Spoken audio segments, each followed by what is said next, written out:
3.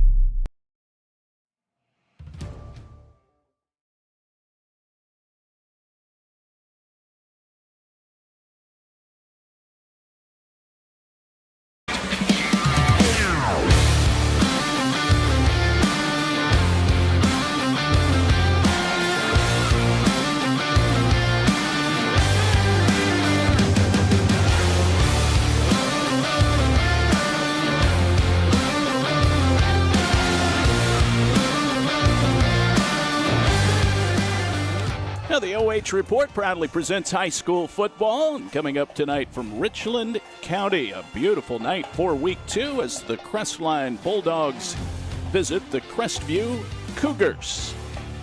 Hi again, friends. David Wilson along with Travis Berardi and all of our OH Report crew ready to go in this week 2 matchup. Crestline and Crestview meeting with 0-1 records after dropping their respective season openers in somewhat lopsided fashion last week. One of these teams will emerge with their first win of the season. 76 degrees as we approach kickoff. Dry conditions, breezy, no rain. Perfect night for high school football. Stay tuned. We'll be back with our Sutton Bank pregame show and take a closer look at these teams. That's coming up right around the corner. You're watching high school football on the OH Report.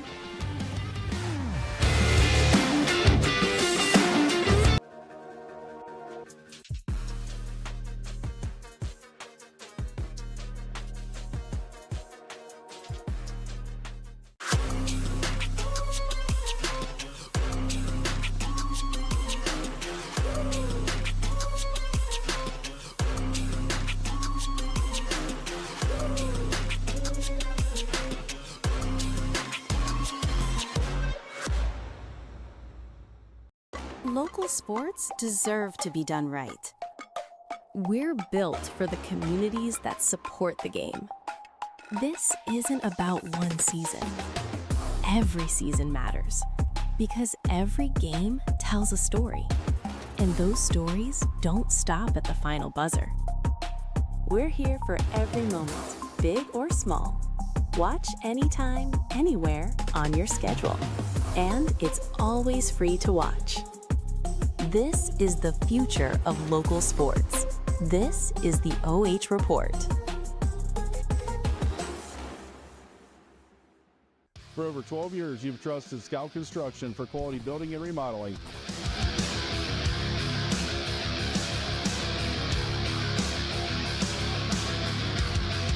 Now we're proud to offer expert excavation services to start your project off right.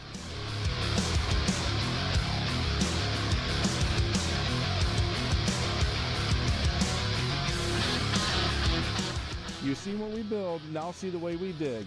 Experience the Scout Construction difference.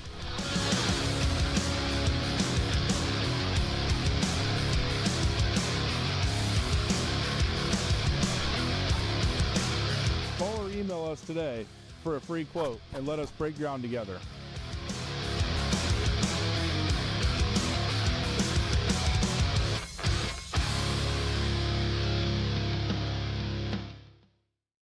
Running a small business isn't easy.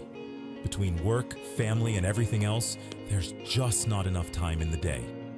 Websites, Google, reviews, it all matters, but it shouldn't slow you down. That's where TMS Plus comes in. We make digital marketing easy, affordable, and effective. We handle your website, your Google business profile, listings, and online reputation, so customers can find you and trust you. That means less time chasing screens and more time focusing on what really matters. Your family, your customers, you business.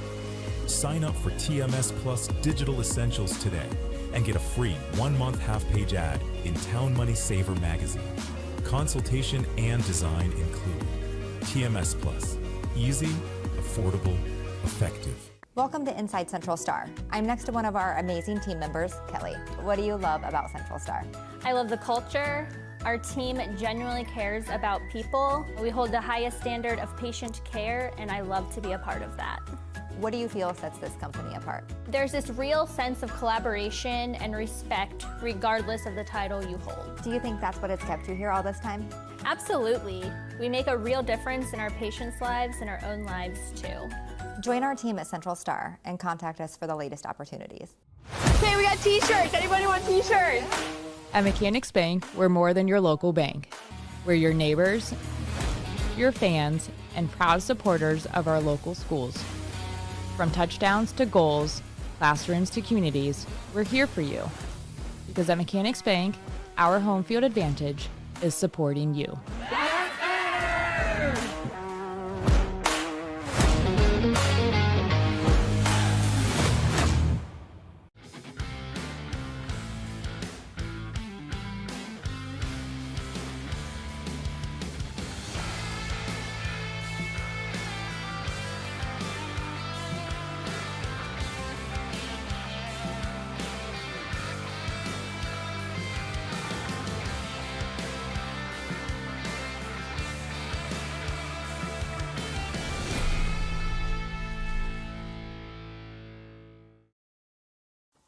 Take a look at all the action from Friday Night Football right here in North Central Ohio with great analysis, highlights, coach interviews, and so much more every single Friday night right here on the OH Report.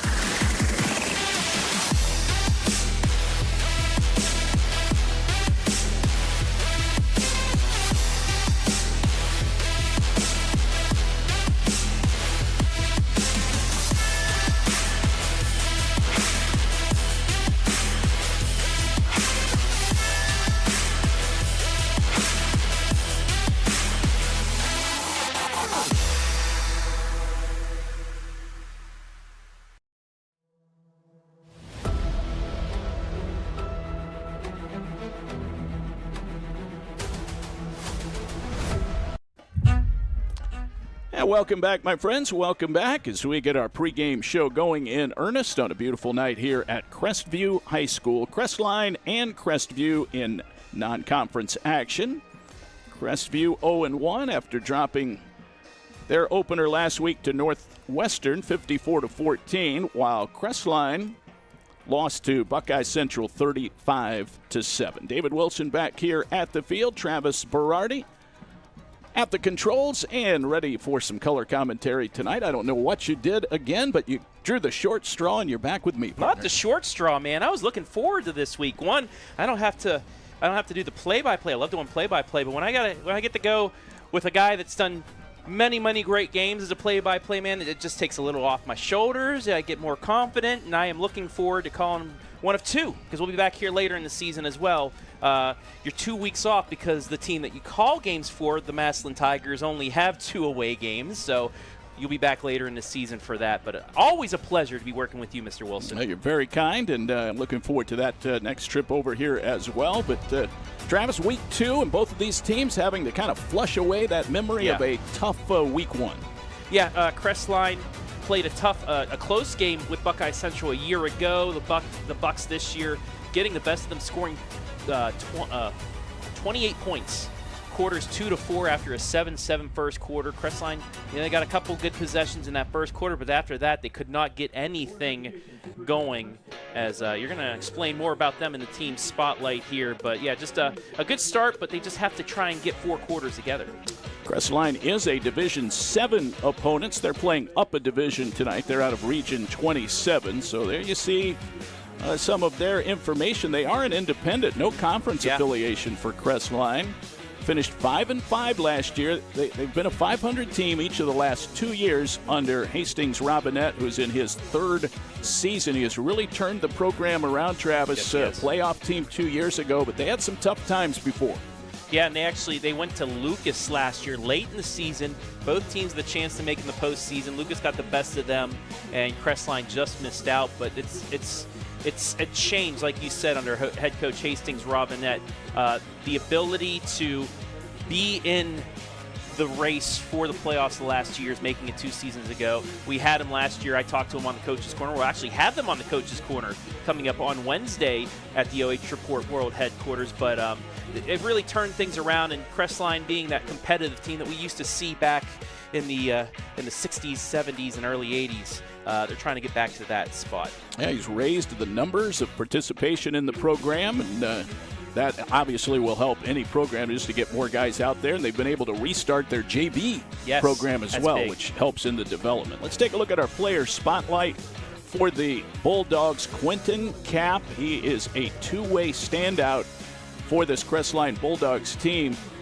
He's moved from linebacker to defensive end, so they were really hoping to take advantage of his athleticism this year, Travis, and rush him off the edge. Well, whenever you have an Ohioan, you can move them around a little bit, and his 101 tackles, he's a big guy. He can be that defensive end and that speed. He's a running back as well, as you see the 14 touchdowns, almost 800 yards rushing, but that speed off the side, he already knows how to read plays as a linebacker, but you put him on the end, you get a really good chance of, maybe causing some havoc in the backfield.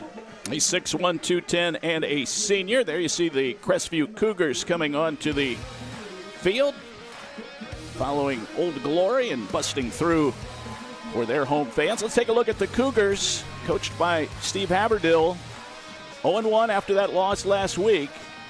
They snapped a streak, Travis, of 6 consecutive years in the playoffs by just missing out last year, although they were 6-4. Yeah, well, they opened up the season last year against Kirtland, as always, and that came off on the wrong spot. But I love how Coach Haberdill scheduled that home and home against Kirtland, saying, "Hey, we'll go up against the best teams in the state."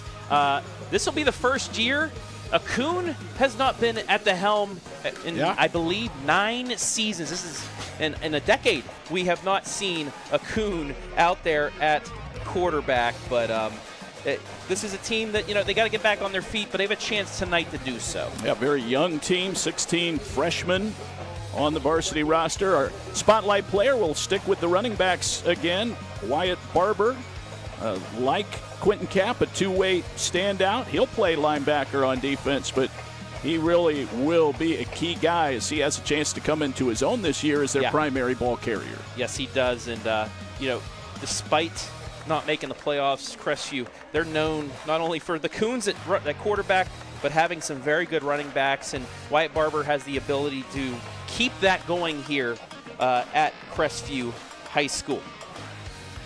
The starting quarterback for Crestview is also their kicker. Colton Hernandez is preparing to kick off. Crestview won the toss and elected to defer to the second half, so the Crestline Bulldogs will have the ball. They're in their white uniforms and blue helmets. Crestview decked out in their reds with their black helmets, and we're almost set for action here tonight, Travis. Yeah, yes, sir. Week 2, and boy, they keep coming fast for these teams. So a good man that I know, he always said this is the fastest 10 weeks of the year. And it always gets me excited. I'm a holiday guy, David, so I always know once we get to week 1 of the football season, bam, next thing I know it's Halloween and then Christmas. So, the fastest 10 weeks, and we're already in week 2 as we kick off the second week of the season. Kick is airborne, and it's taken at the 5-yard line, brought back right up the middle of the field. Pretty good return. That's out across the 30, near the 35. They finally catch up to the return man. That's Ramon Hawk, who will also be their fullback.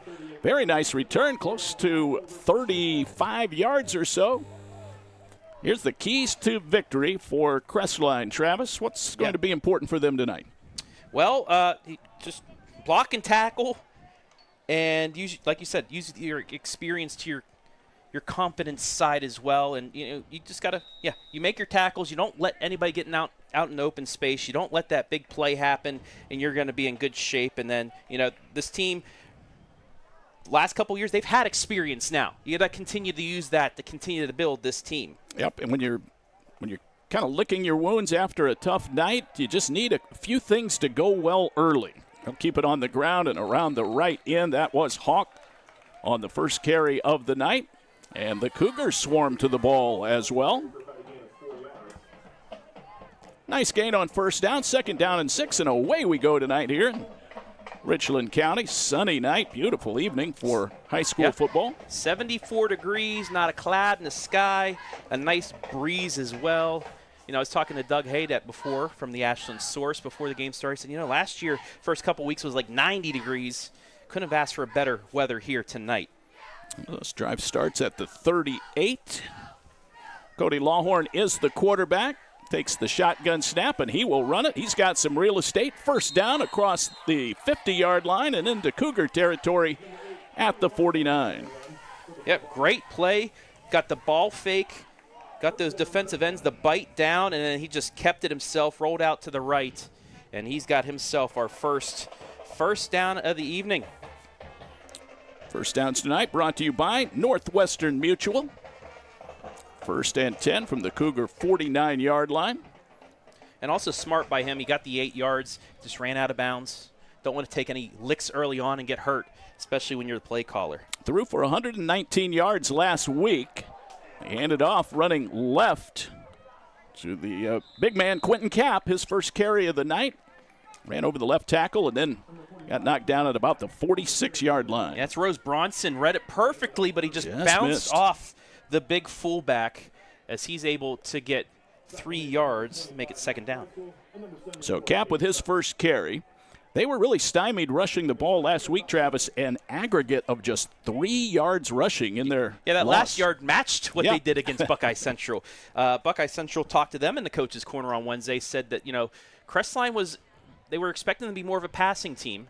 And we're going to see that right here. He drops back looking to throw. Looks like everybody's covered, and there goes a long spiral into a crowd, and it's just over the head of his intended target, Ramon Hawk, out of the backfield. If he would have kept running towards the end zone, I think he could have caught that for a touchdown, but just a little bit of miscommunication there as he kind of slowed up and maybe thrown a bit behind him. He was running that flag, that post to the corner of the end zone, and got thrown a little bit behind his head. So the first pass attempt is incomplete, and it's going to be third down. Safety Jace Hitton was there on the defensive coverage for the Cougars of Crestview. Offensive line starters for Crestline. Quentin Lumen is the right tackle. Crew Gaskell at right guard. The center is Anthony Byrise. He hikes it back to Lawhorn. He's chased out of the pocket, throws over the middle, and the pass is dropped by Hawk. Tip drill there, no Cougar there to haul it in. He was wide open, too. He caught it with his arms instead of his hands, and it bounced away, and a break there for Crestview because that was easily first down yardage, and if he would have caught that on the run going to his left towards the Crestline sideline, he could have been off to the races, but unable to make the catch there, and now it's going to be fourth down. Decision time early on for Coach Robinette. They're in plus territory right now. Do they get the quick kick? Do they choose to try and keep Crestview back, or are they going to try and go for it here? We'll see. It's fourth down, about 6 to go. They will go for it. Lawhorn back to throw, fires a pass, caught by Hawk, turns the corner, has the first down, and ran out of bounds at about the 32-yard line. Beautiful play call on that, just a little 5-yard out play. There's the out. Got the linebacker kind of bite on that post play, and he's just used his speed to get out there for another first down. First completion of the game, too. About 14 yards on the pickup there, give or take. Nice pickup. Hawk, by the way, caught 3 passes last week, so he is listed as the fullback, but this pass or the snap is on the ground, and Lawhorn is in trouble. He did gather it in and sort of dove forward to at least get back to the line of scrimmage, but back to Hawk. Normally, see a guy listed on the roster as a fullback. He's not going to be your top target, but he's been running all over the field, plus he returned the opening kickoff back very nicely. And that's what you're going to get, especially with some of these small schools. The fact that they're going to play a lot of positions. These D6 and D7, you'll see them playing, not only two-way, but your quarterback might be your punter, your kicker, your return man sometimes. So that's why I was a small school player too. A lot of these gives you guys a chance to do a lot. A lot of these guys will play almost every snap of the ball game this evening. Another low snap. They hand it off to Kapp, I believe. That might be another running back in the ball game, and a nice run cutting right. We do have a flag in the backfield, though. That was. Barber picked up the tackle. Flag on the play. And it looks like they're coming back. It might be a hold. Yep. Okay, so a hold on the Bulldogs. By the way, we were giving you their offensive line starters. Finn Winbigler is the left guard. Eric Boland, the left tackle. I was trying to see who carried the ball there. That was number 12. Yes. That's Colt Rollins, the junior. And he had enough for the first He down. sure did. But I think that little tug of the jersey might have had something to do with it as well, as now it's going to back up the Bulldogs for a 2nd and 20. Pretty good drive going here to open the ball game for Crestline. No score, 9:44 to go in the first quarter. This drive started at the 38.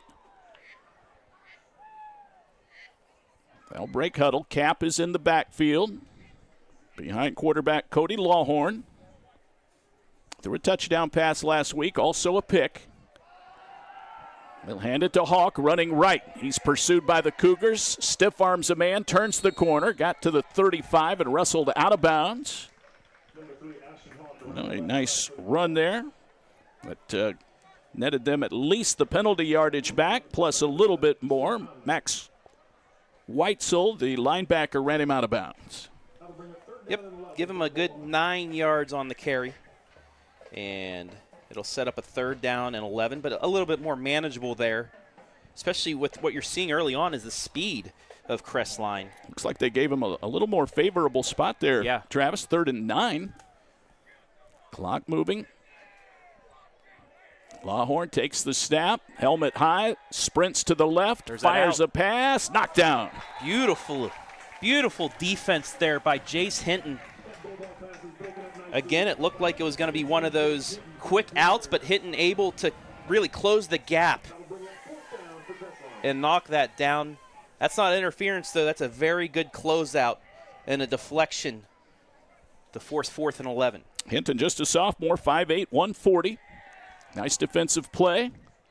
That forces 4th down. And actually, they do mark it back. Travis, you were right the first time. They have marked it back to 4th and 11. And they went for it at the 46. Now they're at the 32, and they're going to go for it again. They'll snap it. Bad snap. It's on the ground. Lawhorn picks it up. He's in all kinds of trouble. He is sacked in the backfield. Pursued back there very nicely by the Cougars. Once the snap was on the ground, they had no chance. That's Bronson Rose who comes in, records the sack, and a huge swing there of field position for Crestview. Yeah, it's a 16-yard loss on the sack. And the Cougars now will have a Northwestern Mutual 1st down and 10. We'll take a look at their keys to victory after this play, but that's it was disaster from the start for Crestline. The bad snap really just ended things for them right there. So here come the Cougars now in possession of the football for the first time. 9:25 to go, first quarter, no score. They take over at the 48-yard line. This will be Barber on the handoff, and a nice open field tackle for the for the Crestline Bulldogs. That's Wayne Hudson. Freshman came knifing in there and took Barber out. Yeah, that's a 2-yard loss, but great open field tackle to set up 2nd down and 12. Colton Hernandez is the quarterback for Crestview. He is a 6-foot senior. This is a very youthful Bulldogs team and a youthful Cougars team as well. And that's why this game's so pivotal for both. Yeah, they're both only 1 game in, but a win here gives all the confidence right back. That's going to get some positive yards. Inside power run there by Barber. Got across the 50 to the 49-yard line of the Bulldogs. Keys to victory for the Crestview Cougars. Steve Haberdill, he wants to control the line of scrimmage. That's where games are won and lost. Again, they need to try to use that offensive line to take control of the ball game. And like every game, I think every coach in America, ball security. Yes, sir. And we saw it right there with the Bulldogs stalling out their drive when they lost control of the snap. They're in plus territory there. But, yeah, especially a young team, you're going to try and get that run game going. If you can win the line of scrimmage, it just gives more confidence for those running backs and then your quarterback as well.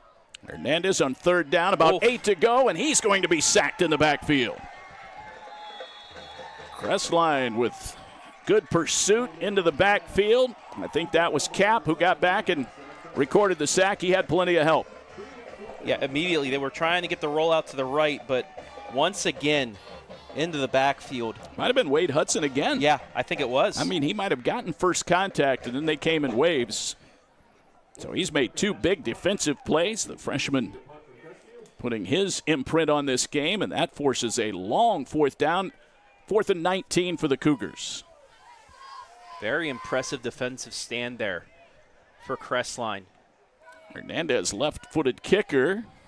Gets it rolling end over end. It's picked up and brought back by Weston Clark. Sees the far side of the field, can't turn the corner. He is run out of bounds over there by Ben Sandvik. So Clark gets it back to about the 37-yard line, and that's where the Bulldogs will take over. A nice defensive stand, Travis. Yeah. You had the loss on 1st down was the big one for them there, as they got the minus, the loss for 2, because even if it's a no gain there, you get the run of 4 on 2nd down. If it's just a no gain, it's going to be a 3rd down and manageable. You might see a run play instead of that pass play, but all important, the 1st down plays, the 1st down stops as well for Crestline. It really helped them manage that possession. There's Lawhorn sprinting, option play, flips it over to Quentin Kapp. Powers his way near the numbers on the right to the 41-yard line. Nice gain on 1st down of about 4 yards. Held it to the last second. It was like playing NCAA football. You hit that bumper button at the last second, flip it off to your running back, and that probably helped them get another 2 yards out of it. So 4 yards on 1st down is exactly what you want to do. 3-4 yards at a time. That's a 1st down every time after 3 carries. Our replays tonight brought to you by the Crestview Athletic Boosters. We appreciate their great support of the OH Report. Football is at the 41-yard line. No score, 1st quarter here at Crestview High School. Lawhorn throws a pass caught by Ramon Hawk out in the flat on the left, and he's just dragging defenders with him. Finally over the boundary in Crestview territory at the 47-yard line. Yeah, and again, it's just that quick out. Right as he made the break, it was the throw out to him, and then he just drug his defender another 5-6 yards for another Northwestern Mutual 1st down.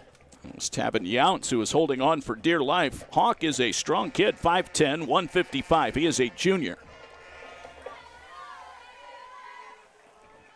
14 and 13 yards are the 2 receptions here tonight for Hawk. Here's a little behind-the-back handoff to Kapp, and he's got room to run down the sideline to the 20.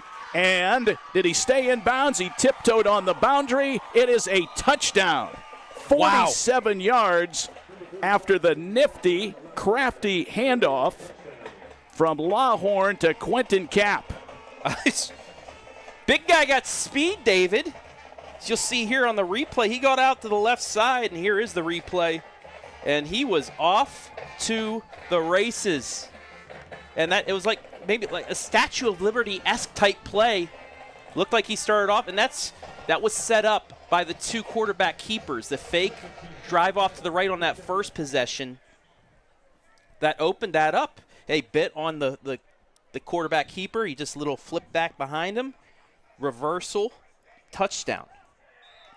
Well, the point after kick is on the way. Missed it right. Colton Keller is the kicker. He is a senior, but the kick fails, and they will have to settle for a 6-0 lead, but they will take it. The Bulldogs capitalize on the big run by our impact player of the game, Quentin Kapp.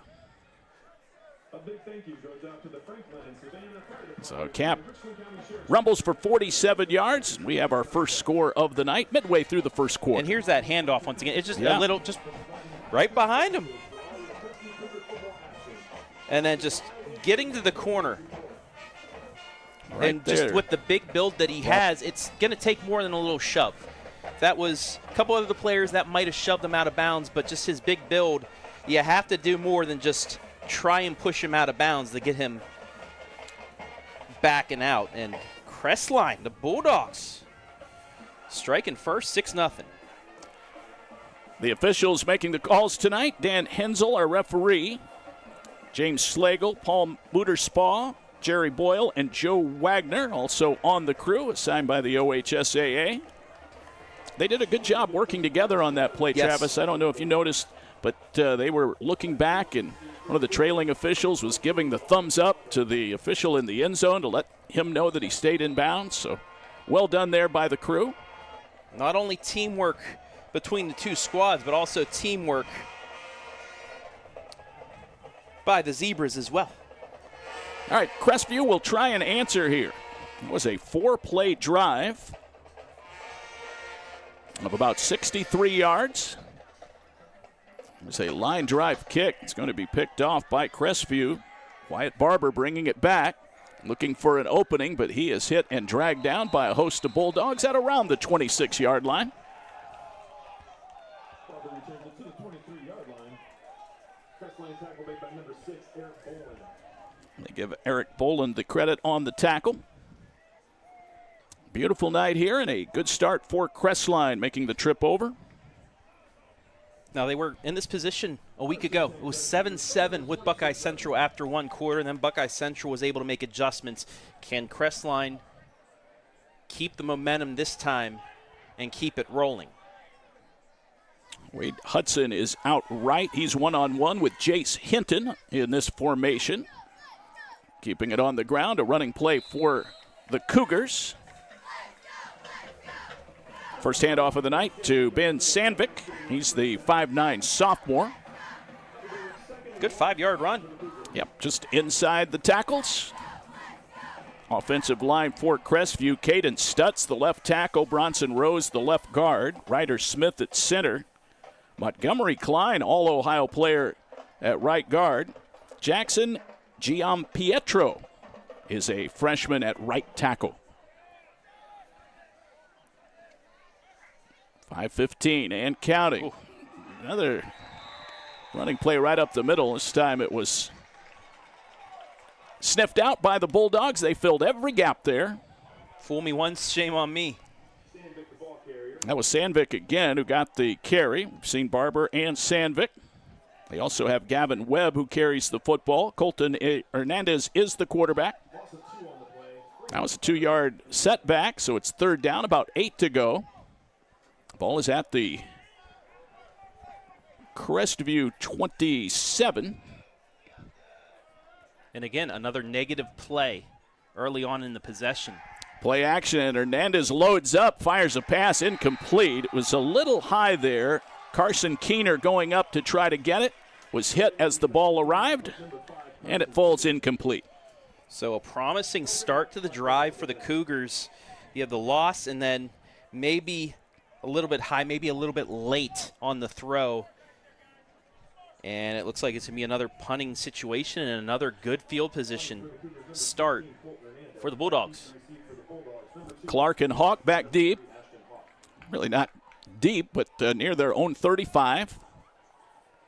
Oh. And some jumping on the line of scrimmage.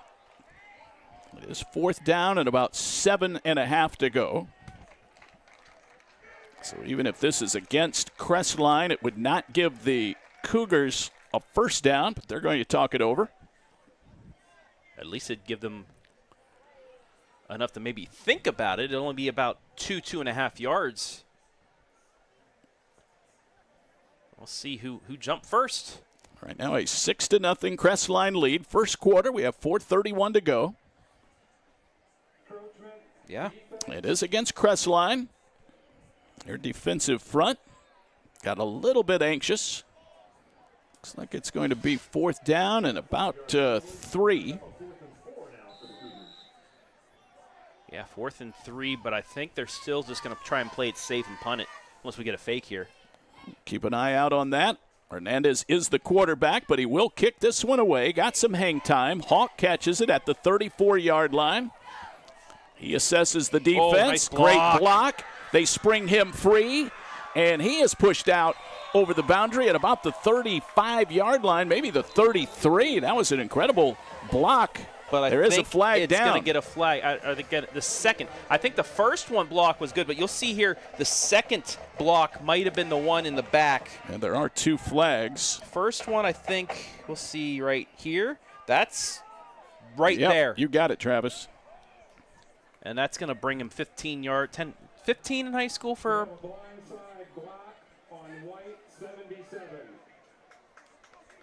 Yeah, it'll be a 15-yard illegal blind side block. That first one, That was he textbook. got in front of him, then lowered the shoulder. The second one got off into the side. You have to be in front. You have to be in their vision for it to be a clean block. That one was not, so it'll back up Crestline, but they do get possession here, up 6-0.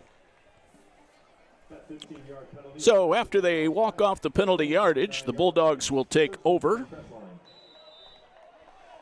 at the 29-yard line in their own territory. And so Lawhorn back out. He is engineering the offense. There's a flip to Cap, and he's got some good yardage. And again, running over some Cougars. They finally get him out of bounds on the far side of the field at about the 40, maybe the 36-yard line. Thought he got a little further there, but short of the first down marker. It'll be 2nd down and 3, a nice 7-yard run. I love the play calling from Coach Robinette and company. Just go old school option. You get your big man back there just rumbled for a touchdown. You get your quarterback too. Now the defense from Crestview, they have to focus on both. So maybe you'll get one of them to bite and maybe you'll break another one open. Nice 7-yard gain though to start the possession. Colt Rollins, Colton Keller split out wide right. We have Clark as the receiver on the left, and I think we've got a timeout. Crestline did not have the right formation or the personnel, so Hastings Robinette takes a timeout. Take a look at our scoreboard, brought to you by Northwestern Mutual. We've got a 6-0 ball game here. Crestline leading it here on a beautiful night at Crestview High School. Well, we have a second. Let's go over some scores from across the OH report. Busy night here on the channel. We got up in the northeastern part of the state, Cary and Gallion. Cary leads that one 7-0. Cary played Marion local last week. It was a 34-7 setback, but kind of like what we saw at Crestview last year, they're not afraid to play the best in the state.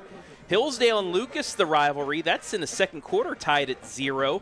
Lucas, despite Plymouth in the Firelands Conference dropping the 8-man football, Lucas needed a game. They picked up Steubenville Catholic Central last second, took the trip on a Saturday, and knocked them off. Big win last Saturday night.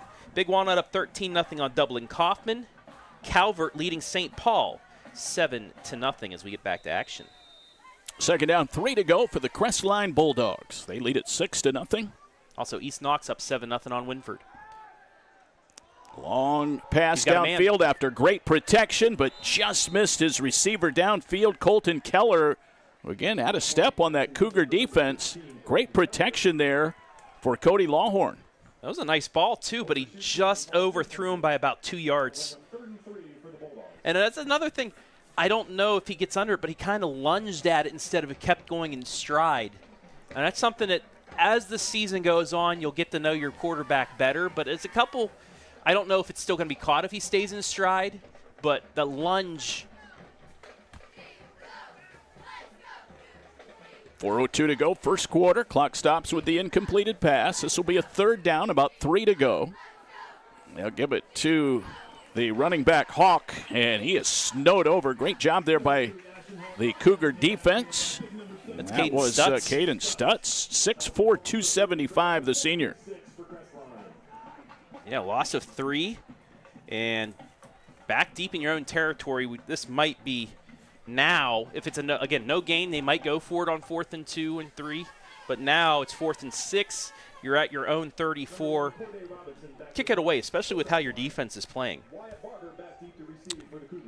Corday Robinson is the punter, the senior. He takes the snap and lets it fly. Barber comes up and gets hit. He did not ask for the fair catch. No. He did manage, I think, to short hop the ball and keep from muffing it, but he comes up limping a little bit. Yeah, you'll see it right here. And look who got down there first, Wade Hudson. He has already made some big defensive plays in the game. And that's a clean play by him as well. Didn't maliciously go into him, but saw he didn't make the motion, so he just put his shoulder into him. And thankfully, Crestview was able to stay on top of it, and they'll get the ball at their own 34. Wade Hudson flying all over the field for the Bulldogs. Crestview's going to take a timeout. They didn't like what they saw there. Well, Crestview takes the TO. Each team has used one now. We have 3:10 to go here in the first quarter. Broadcast coverage on the OH Report this evening brought to you by Central Star Home Health, by Mechanics Bank, and by Scout Construction. We hope you'll stay tuned. Coming up at halftime, we'll have the band performances for you, and then after all is said and done tonight, we'll talk with our MVP. That is brought to you by Graham Auto Mall. Both teams look like they have regrouped a little bit. Crestline a little bit sharper so far with their 6-0 lead in the great run by Quentin Kapp. That was a 47-yard run after, as you described, kind of the Statue of Liberty in reverse. Yes. Handoff. Yeah, it was a nonchalant handoff behind him, and he was there and took off. That's your difference right now. All right, here come the Cougars offensively. Hernandez looking downfield. Everybody's covered. It looked like it might have been a RPO or a read option there, and he was looking for a gap to run through but could never turn it north-south. That was Kapp who came in on the defensive stop. Yeah, he was able to get a yard out of the scramble, but that's all he could get. Be 2nd down and 9. Crestline, that was a good job. It looked like he was going for a quick hitter there, but the secondary, the defensive backs of the Bulldogs kept him from getting that. 2:35 and counting, first quarter. 6-0 Crestline. Long way to go. Beautiful night, still sunny. Hernandez takes the snap, and it's a fumbled handoff. Barber was the guy who was supposed to get the ball, and it was recovered by Stutz. But a loss as the Bulldogs retreat backwards. They are in arrears now. 3rd down and 10. Ball is back to the original line of scrimmage at the 34. Again, second time on this possession, they're lucky to get the ball back. And Stutz, though, still able to keep it within the 10 yards. Only a loss of 1. Got back to the original line of scrimmage at its 3rd down. Smith down over the ball at center. These teams are still working out the kinks early in the year. There's another busted play. Throwing Hernandez. No one in the area. It was, thankfully for Crestview, untouched, incomplete. It'll bring about 4th down and 10. Yeah, that's just, I think, a wrong route run there. Wide receiver went with a fly down the field, and he was thinking a long out. Thankfully, it wasn't intercepted. Kind of like my boy Will Howard last night. Threw a pick, which wasn't his fault. It was the wide receiver running a wrong route. This time, at least it wasn't that bad, as it just fell to the ground. Hernandez will kick this one away, and they come after it, but he got the kick off, and it's going to take a bounce and go by Weston Clark. He will pick it up at the 20-yard line and see what he can do with it. The Cougars gunners are down there, and he is tackled in the open field by Barber.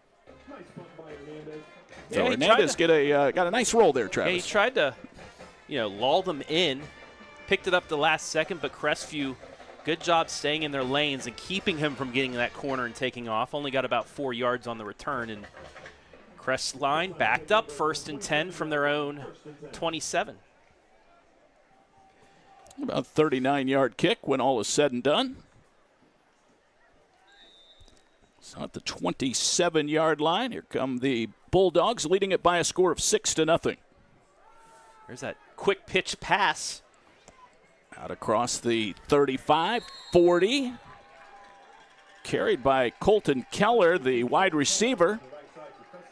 Now, that's a nice run, and he laid a lick there at the end of this play as you see him turn the corner on the replay. What's the funny thing? It's actually a pass because it was a forward lateral. Yep, you're right. It's that Dana Holgerson Colorado School of the Mines play that that Geno Smith and Tavon Austin used to run at West Virginia. But it is good enough for the 4th first down of the game for the Bulldogs. First down brought to you by Northwestern Mutual. On we play here, final stages of the first quarter, 1:22 to go. Here's a Toss sweep to Quentin Cap. Across the hash marks. Numbers on the left. Good yardage. First down for Cap.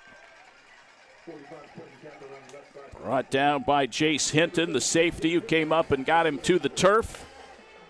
Nice run into Crestview territory to the 46-yard line. Yeah, it's a 15-yard gain for him. Man, it just impresses me. You think he's just a fullback because of the build, but he's got some speed to him. Cap 6'1", 210. He is a senior. He lines up behind Cody Lawhorn. 3 receivers set, 1st and 10. Lawhorn to throw. Cap blocking. They loft a pass. It's incomplete. Looking downfield for Colt Rollins. 2nd down and 10. And again, it's just with both of these teams, some of these pass plays. Down the line, later in the season, as might be completions, but it's just young teams trying to get quarterback, wide receiver on the same wavelength. Both of these teams 0-1. Crestline, Division 7. Crestview competes in Division 6. Very stacked Division 6, the toughest small school division in Ohio. Although the toughest division in Ohio, we talked about this earlier, is D2, especially if Glenville ends up being in there as well. There's the backward handoff again. This time it goes to Colt Rollins, the tight end. He carries to the right, but the Cougars stack him up. He was first met by Tavin Younts and got plenty of help, including the defensive end, Jackson Gianpietro. Right there, he almost got bent backwards. That could have been dangerous, but he was able to use his own muscle to kind of bend out of it. Bronson Rose arrived on the scene as well. 3rd down, about 8 to go. We have 33 seconds to go in the first quarter. 6-0 Crestline. Yeah, this may be the last play of the quarter. This is a 4-receiver set. Hudson checks in as a wide receiver. Lawhorn back to throw. Pressure is coming. He'll have to get rid of it. He does tuck it and takes the loss. Might have gotten back to the line of scrimmage. See where they marked him out on the right boundary line. Back at the 44-yard line. Yeah, so no gain. So the clock stops with 11 seconds left. 4th down, about 8 to go from the 44. Well defended there by Crestview. Yeah, they're starting to adjust early on to the sweeps to the outside. Now Crestview able to close that down before Crestline's able to get the corner. 3-man defensive front ready to come charging. They're showing blitz. Here it comes. They bring 5. There goes a long spiral for Hudson downfield. He dives. He has it. It is a catch. He is not in the end zone. He caught it at about the 1-yard line. Wow. Finally, the 3rd time's the charm on the deep play. This time he got him right in stride. And maybe made a little bit of a lunge again. But this time it is brought in, and it'll be 1st and goal. Well, Wade Hudson, the freshman, he's made all kinds of defensive plays and now makes a 43-yard reception, running under a long pass from Cody Lawhorn, who was in all kinds of distress. He knew he had to get rid of the ball very quickly. That's it for the first quarter. So we've got 1 in the book, 6-0 Crestline. They're knocking on the door. We'll have second quarter play-by-play when we come right back. You're watching high school football on the OH Report.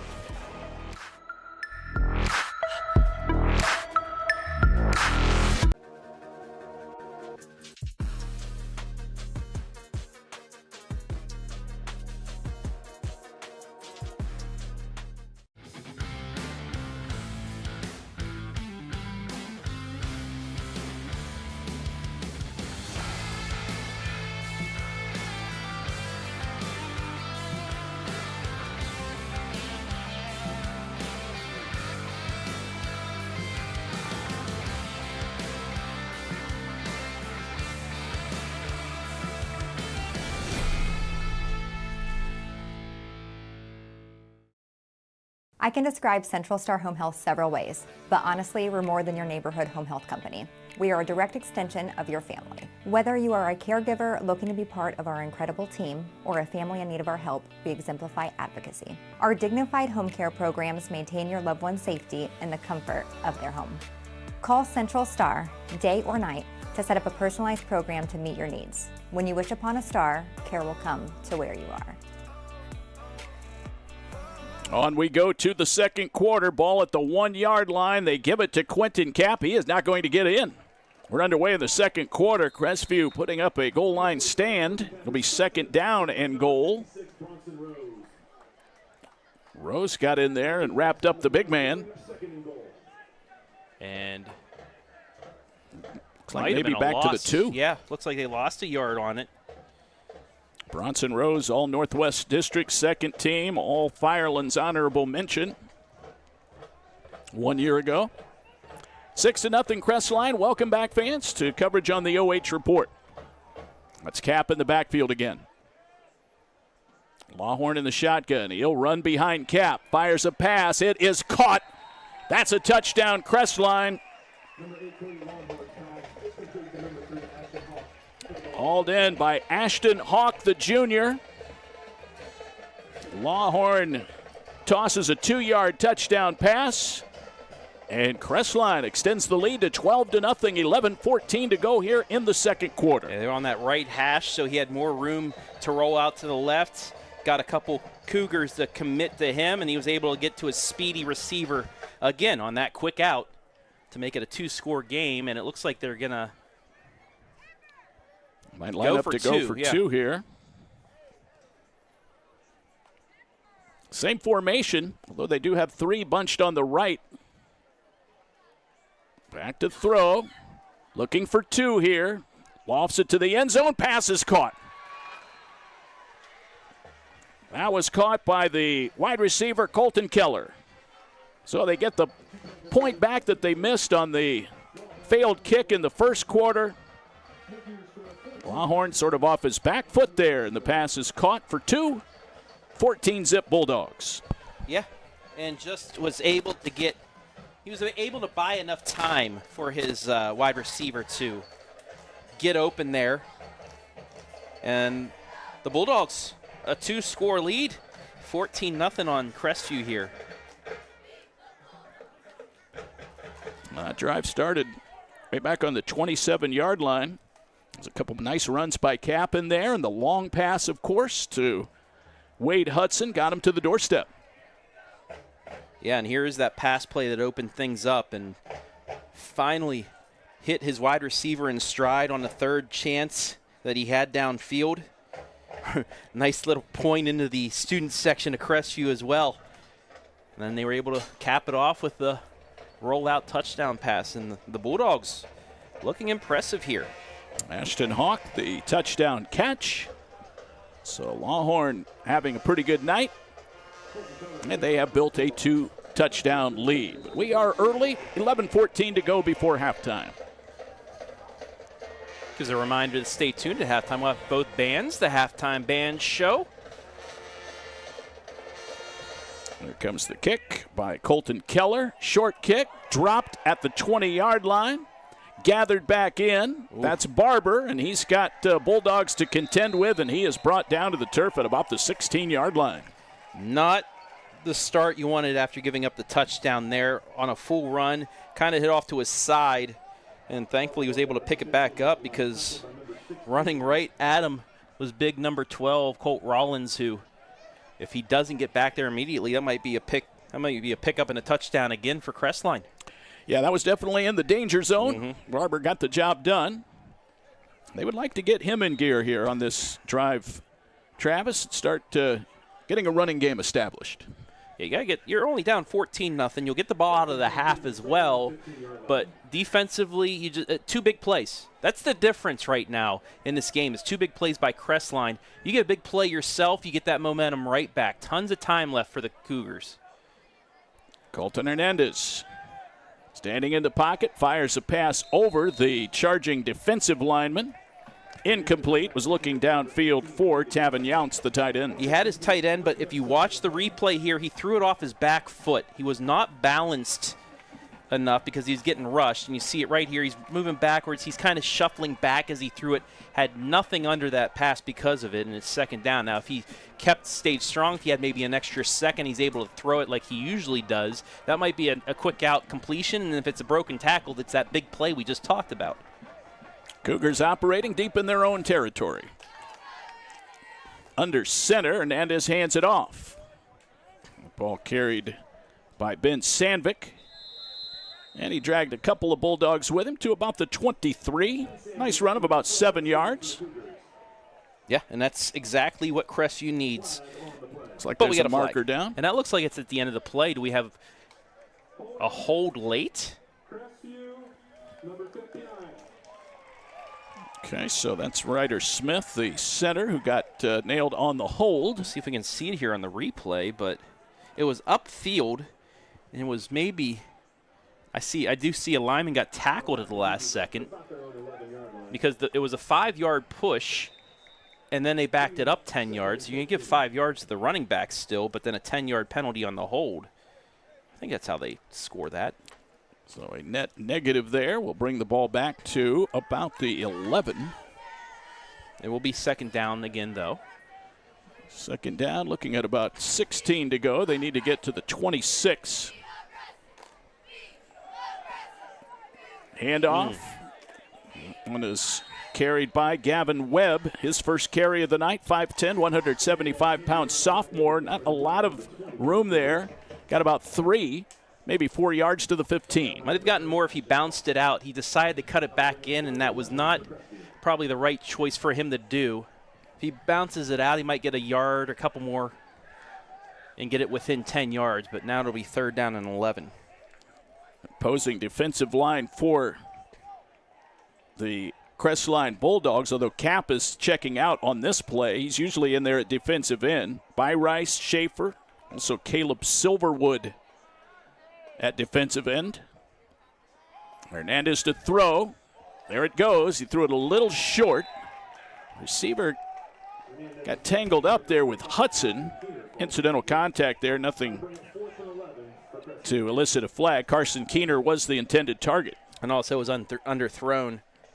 So it wouldn't even, I think even with the contact, you might get an illegal contact or something like that, but it wouldn't be interference because it was uncatchable. Defensive tackles, Anthony Byrice, Carson Schaefer. So it's fourth down, about 11. Drive stalls out, 10:01 to go. Second quarter, 14-0. They come for the punt and might have been tipped. I'm not sure. It was definitely shanked. It goes out of bounds at about the 45-yard line. Line of scrimmage was the 11, so under the circumstances, not bad. We'll take a slow motion look at this, David. Maybe we'll see, did it get tipped? They certainly altered his trajectory. As you see him come in right there, it may have been. Either that or he saw it right at the last second and angled it. And because of that, he got a good bounce. Not bad. About 10 yards to get it back out to midfield. But if that wasn't tipped, that was a smart play to kick it right. Because if you kick it down the middle, that's probably blocked and into the end zone. Turned out to be a 38-yard kick with no return. So not bad there by Hernandez, who handles quarterbacking and kicking duties. So here's Lawhorn back out there with a 2-touchdown lead. He's got good protection. Flag comes out. Long pass downfield is caught at the 10-yard line by Weston Clark. But there is a flag on the play. Back where usually you see holding, so we'll see before we mark this off. That could potentially be a 39-yard reception. And it's going to be holding on Crestline. Let's see if we can see it here. But it's going to... I got the left tackle, Eric Boland. I saw the tug. I'll show it to you one more time. But I don't even know if he needed to make that tug to get him back there. We have plenty of time. We'll show it again right now. But you'll see right here on 52, right there, just kept holding on to him. And that's going to back them up 10 yards. Full view of the official there. You saw the flag get tossed. Wipes out the catch by Clark and all the way back to the 41-yard line. And our replay is brought to you by Crestview Athletic Boosters. We had a good look at that one, partner. Yeah, and that's, again, it might have been a difference in the clean throw, or that might have been, you didn't even need to do that. Right. It's that close. You'll see on Monday. Here's Cap running, looking for an opening, angling to the right, and got tackled near midfield. Close to a 9-yard run for Quentin Cap. Barber was out there defensively. Stutz was stringing the play out as well, and it looked like the guy who finally did wrap him up was Jace Hinton. Yeah, you're behind the sticks on first down due to the penalty. Just give it to your big back. Get almost all of it back. Never a bad idea. No. Quentin Cap, he's having quite a night. Quite an impressive showing here tonight. 9:06 to go, second quarter. Sun starting to set. Lights are on, not taking full effect yet. Here's a toss. It's going to be carried to the left by Hawk, and he gets the first down as he maneuvers his way to the left boundary line and is pushed out at about the 37-yard line. A very nice run of about 14 yards. Yeah, he just kept fighting through defenders. A couple of Crestview players just went for the big hit instead of wrapping him up, and it allowed him to get to the first down yardage. So the Cougars now, or the Bulldogs, I should say, driving here before the half and a chance to really take control and break things open. A whistle blows here. Bulldogs They've got a timeout, so they will talk things over with their head coach, Hastings Robinette. Robinette assisted by Justin Freeman, Craig Burkhart, Bailey Waller, Josh Hall, Marcus Hefner, Evan Booker, and Connor Lusk. Trying to pick up their first win of the season. They're off to a good start. They are. Hawk has been outstanding, as has Quentin Cap. Cody Lawhorn, the quarterback, doing a nice job. Seen him showcase a pretty good arm downfield, Travis. Yeah, no. He had that completion to set up the touchdown, and he had the completion brought back due to the holding penalty. Scores from around the OH report. Cary 14, Galleon 7. Right down the road in Lucas, Hillsdale 14, Lucas nothing. Big Walnut, one of those teams that may contend with your Massillon Tigers. They're up 29-0 on Dublin Kaufman. Elgin up 27-0 on Ridgedale. Here's that little toss. It'll go down as a pass to Keller. He sweeps to the far side of the field and knocked out of bounds at about the 30. That's good for 7 yards. Now Colton Keller again catching that little shovel pass right in front of him. But when you have speed like that and you're a little bit hesitant on getting the handoff there, it's the perfect play for somebody like that, because if he bobbles it and drops it, it's just an incomplete pass. But if he catches it at full speed, it just helps things out because you're already at 100% as you get to the corner. Broken play. This is a keeper by Lawhorn. We'll see if he can make something out of it. He does. Has the first down and plenty more as he gets close to the red zone. In fact, he may have gotten across the 20, just inside the 20-yard line. That's a pickup of about 11. Yeah. Just read the defense all moving to the left, just hit the brakes, turned right, and found some pay dirt. So the football resting inside the red zone. Hawk had a touchdown reception of 2 yards. Cap had a 47-yard run earlier. That is the scoring summary. Crestline over 100 yards rushing as a team. Lawhorn in trouble. Gets rid of it. That's Cap out of the backfield. Makes the catch. Falls forward past the 10. Got out of bounds at about the 8-yard line. I mean, what a safety valve to have. rolling out to your right, having your big man there to pick up 12 more yards. Brought down by Max Whitesell, the sophomore linebacker. That is a task to get Cap down to the ground. The ball is at the 8-yard line now. It's the 5th different Crestline receiver to catch a ball today. Talk about sharing the wealth tonight, David. You had 4 different running backs, 5 different receivers, and a 14-0 trying to look for more right now, and they do. There's the toss to Quentin Cap, and he goes in for the touchdown. That's an 8-yard run on the toss sweep, running right outside the numbers and got just inside the pylon for his 2nd touchdown of the night. Quentin Cap. Man, he's pretty darn impressive, isn't he? Just getting off to the outside and, again, muscling himself into the end zone. He had a couple guys ahead of him, but they were, I wouldn't say afraid to hit him, but he knew he had the upper hand right here and just lowered the shoulder and drags a defender into the end zone. Quentin Cap, our featured player of the night. Everything as advertised. Isn't it a great feeling when you highlight a player and they show out for you? The way it's supposed to work out. Oh, yeah. We know what we're talking about, right? Here comes the kick from Keller for the 1-point convert. It is up and good. And so that makes it a 21-zip lead for Crestline. Quentin Cap, 2 touchdown runs. Ramon Ashton Hawk with a touchdown catch. And the Bulldogs on the road this evening in week 2, making a statement. Take a look at that scoreboard, brought to you by Simonson Construction Services. The Bulldogs of Crestline up by 3 scores. 8 carries, 91 yards, 2 touchdowns, and a reception for 12 yards. 100-plus total yards, 2 scores already. If you have him on your fantasy team, he's going to help you hopefully get out to an early advantage in your season. Quentin Cap also playing almost every down on the defensive line. It's a defensive end. All-Ohioan showing it out here tonight. He made 12 tackles in that game last week.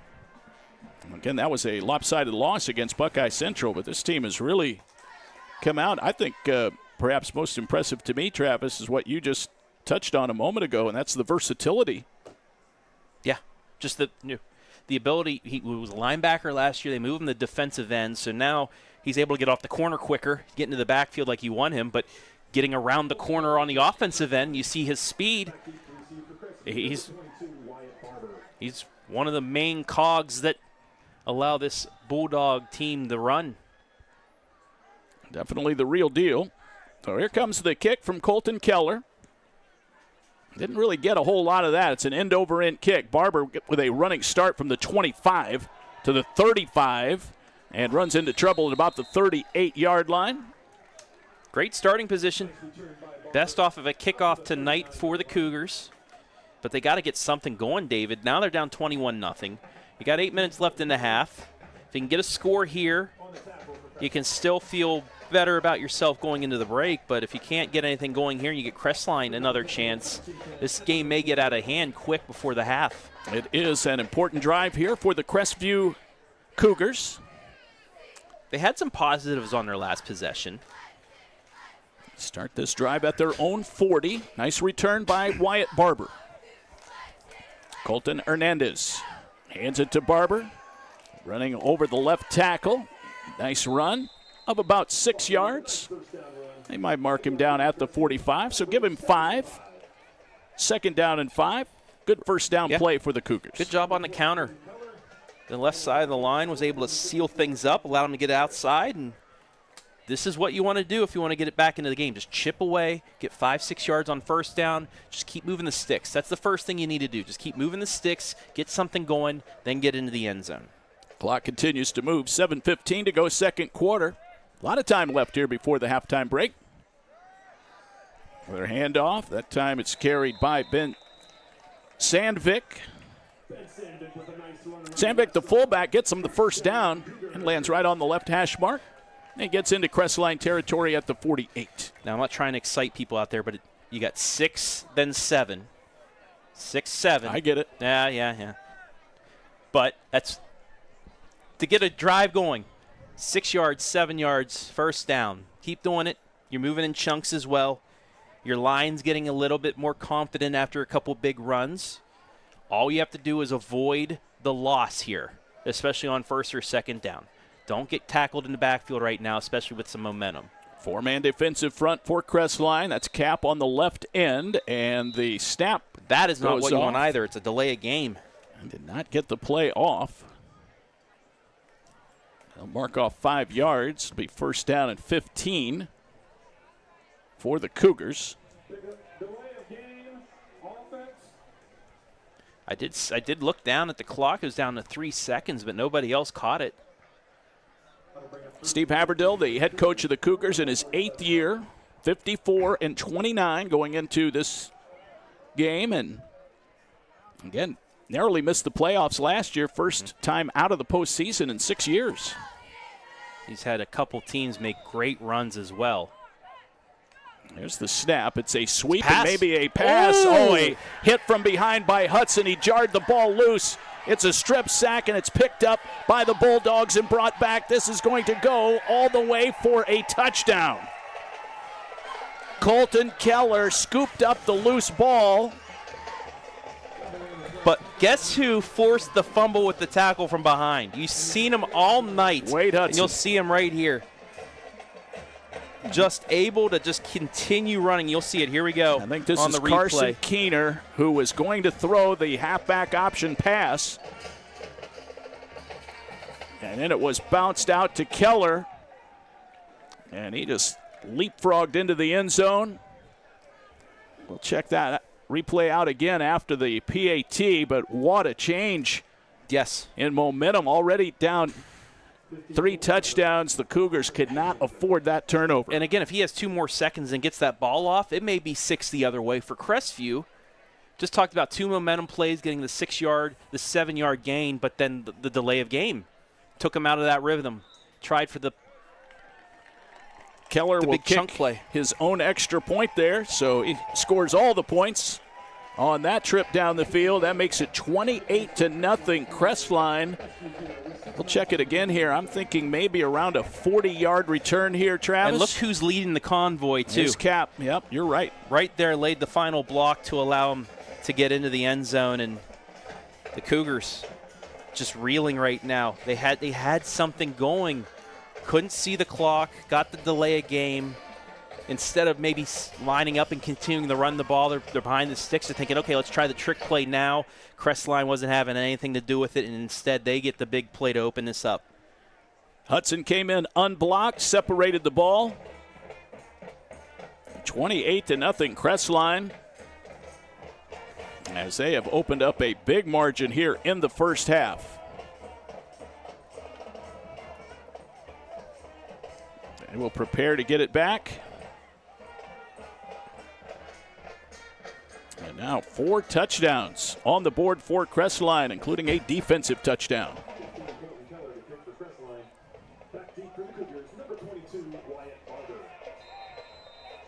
Barber back deep.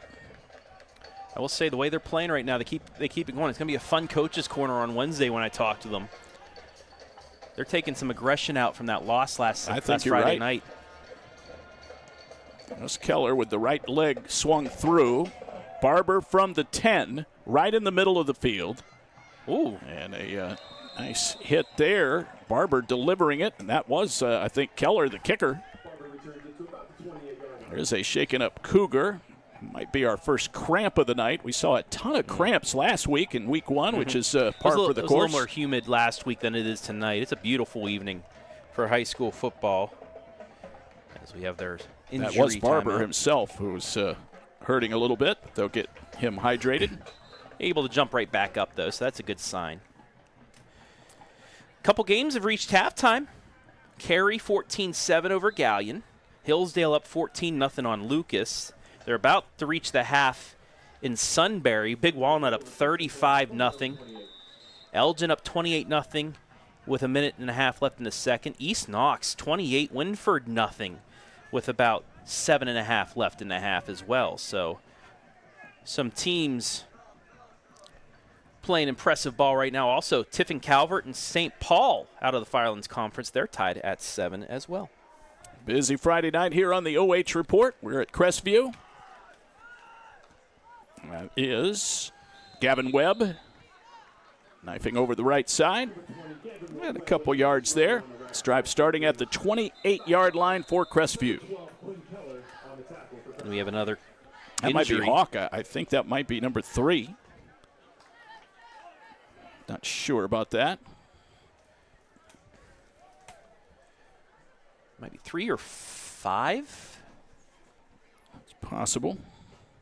They're taking a look. The training staff got out there very quickly.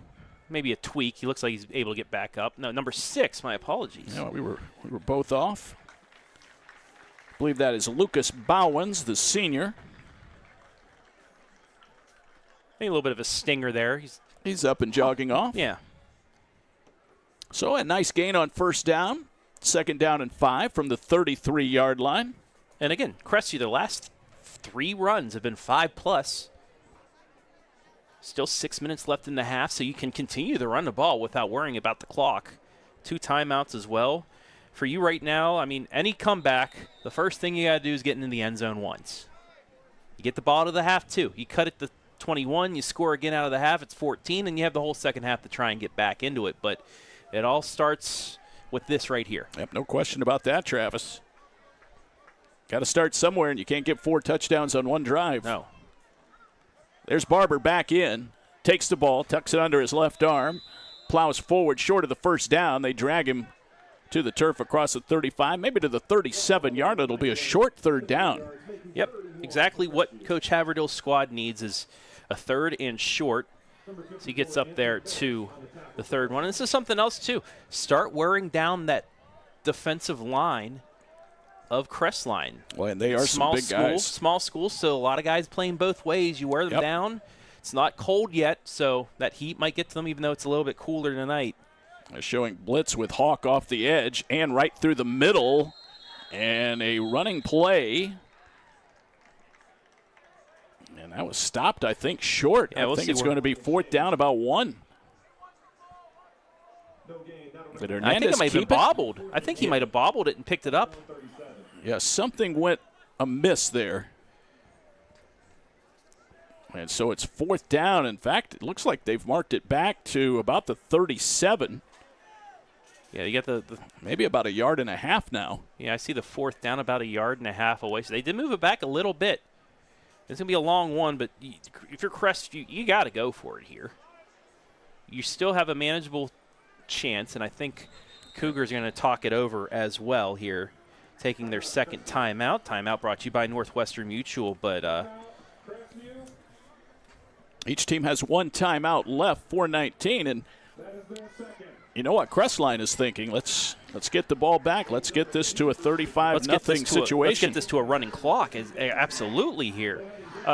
Crestline, they're in, like you said, Division 7. They're in Region 27. However, they don't want to be a low seed if they do get the playoffs, because there's this one team right down the road in Danville that is very, very good. Other than that, you got Lucas as well, who's playing tonight, Loudonville. But Crestline, it's a favorable region at least to get into the postseason if you can get 5 or 6 wins. A win like this not only is a win for you, but it's a win against the Division 6 squad, so the bonus points out of that as well.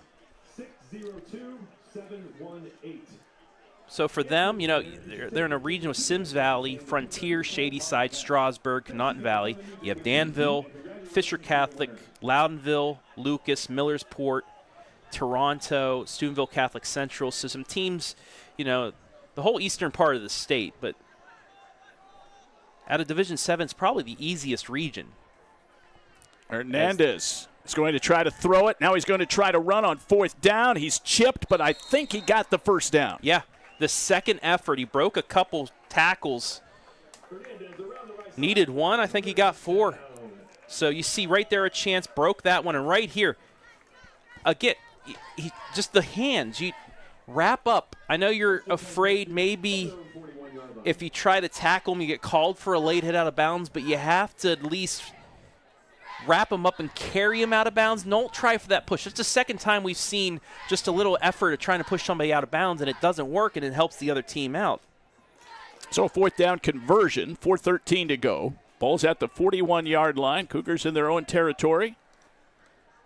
Barber on the carry. Nice hole up the middle, opened up, and gets him close to a first down. In fact, they will move the sticks. He is into Crestline territory, a run of about 12 yards, and a shaken-up Bulldog. Colt Rollins is down and hurting. So another break in the action as clock stops with 4:06 on the clock. Wyatt Barber, maybe his best run of the night. Yeah, and you'll see on the replay here, somebody was able to get a seal on Cap. See Cap here on the left side, and they sure did. Right there, that's big. That's what, 55 for Crestview, or 52, 56. I think it was Bronson Rose over there. Yeah, very well done. Let me take a look again. It's either him or Montgomery Klein, who was an All-Ohioan last year.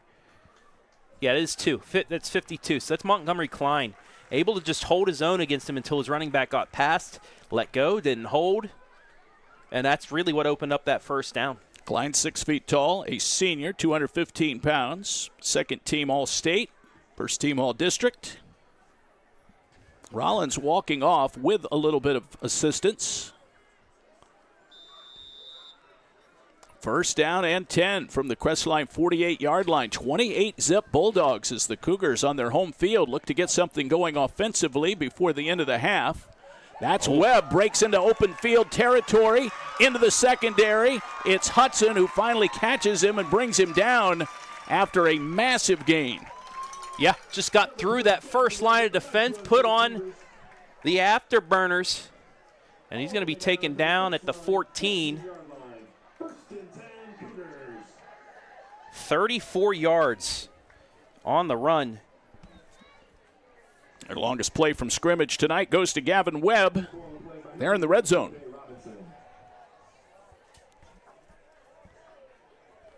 And his last 2 carries, 11 and 34.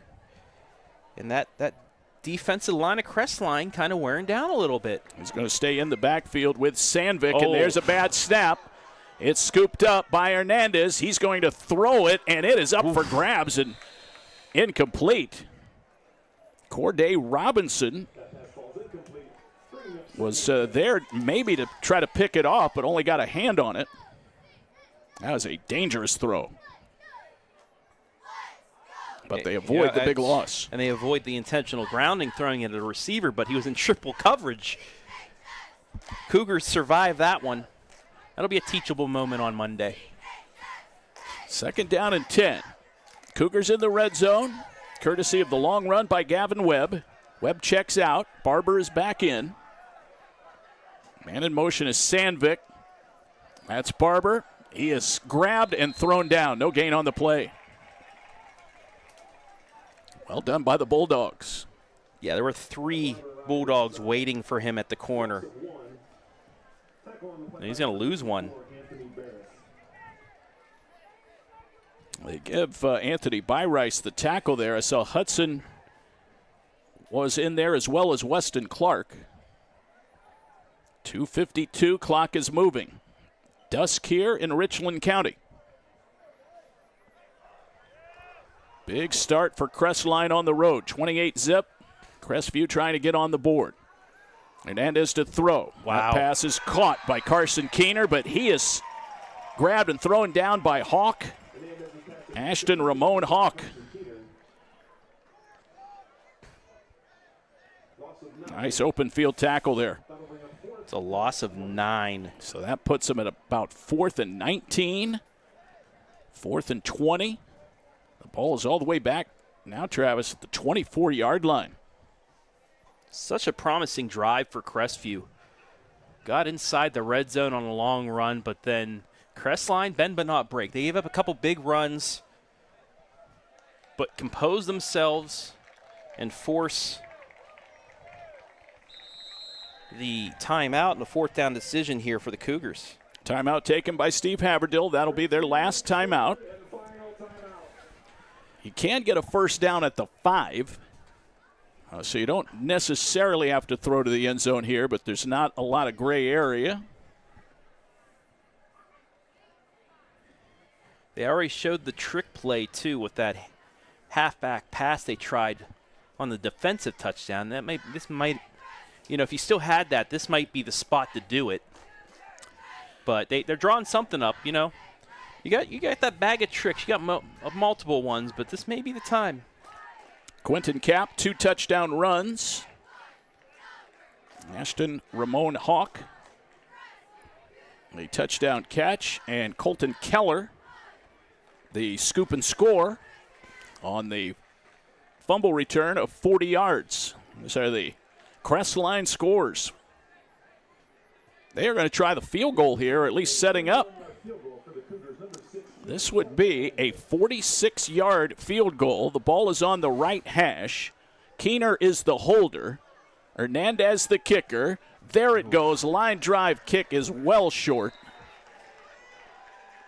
And so the Crestline defense holds. Yeah, that was just, he did not get enough underneath it from the start, and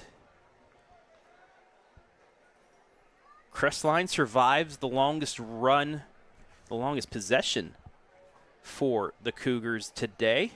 And with 1:49 left, play it safe, go into the half, or try and get this to 30-plus and start the second half on a running clock. Well, we have seen Cap, the ability to break off those long runs. He's in there.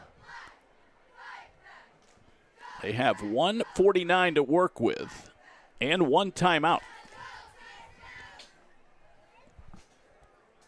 So Cody Lawhorn brings him back out.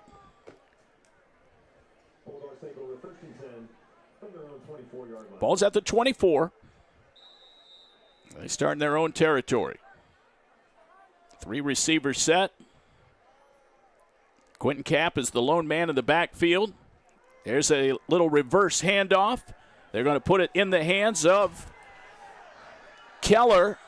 And he is off and running. Oh, man. He might go all the way. He is grabbed and forced out of bounds all the way down near the 10-yard line. Colton Keller. Double handoff. But we got a flag on the play all the way back. It's going to be a hold on Crestline. So that's all coming back. How about that?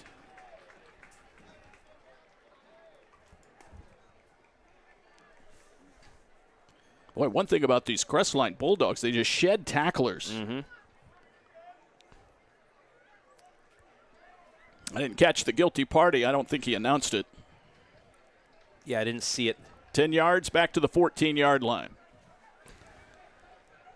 But again, the Bulldogs showcasing that big play capability. The speed. I am very impressed with their team speed here tonight. And the ability just to, when you get the corner, that's the most pivotal position other than running up the gut, but getting that corner. Because if you can get somebody with speed and they can get around that first defender on the corner, you got a chance of breaking something off. Quentin Lumen is the man on the right side of that offensive line. That's the direction they ran last time. This is Cap. He steps through a seam. Got tripped up near the 28. Make it more like the 24. So that's close to a first down. It might be a little bit short. The original line. Right. Because of the hold. Mm-hmm. So it's about 8 yards. It'll be second and about 11. That's right. You're back to the original line of scrimmage almost. But again, give it to the big guy, get those yards back. He did it before. 45 seconds left. Again, coming up on our halftime show. Lots of high school band music for you. Here's a pass to Hawk. He dropped it. That'll stop the clock with 33 ticks left before halftime. It has been all Crestline. It's been the Quentin Kapp show. Crestview has had their moments, but just unable to avoid some of the mistakes that plagued them last week in a 54-14 loss. We've got a half to go.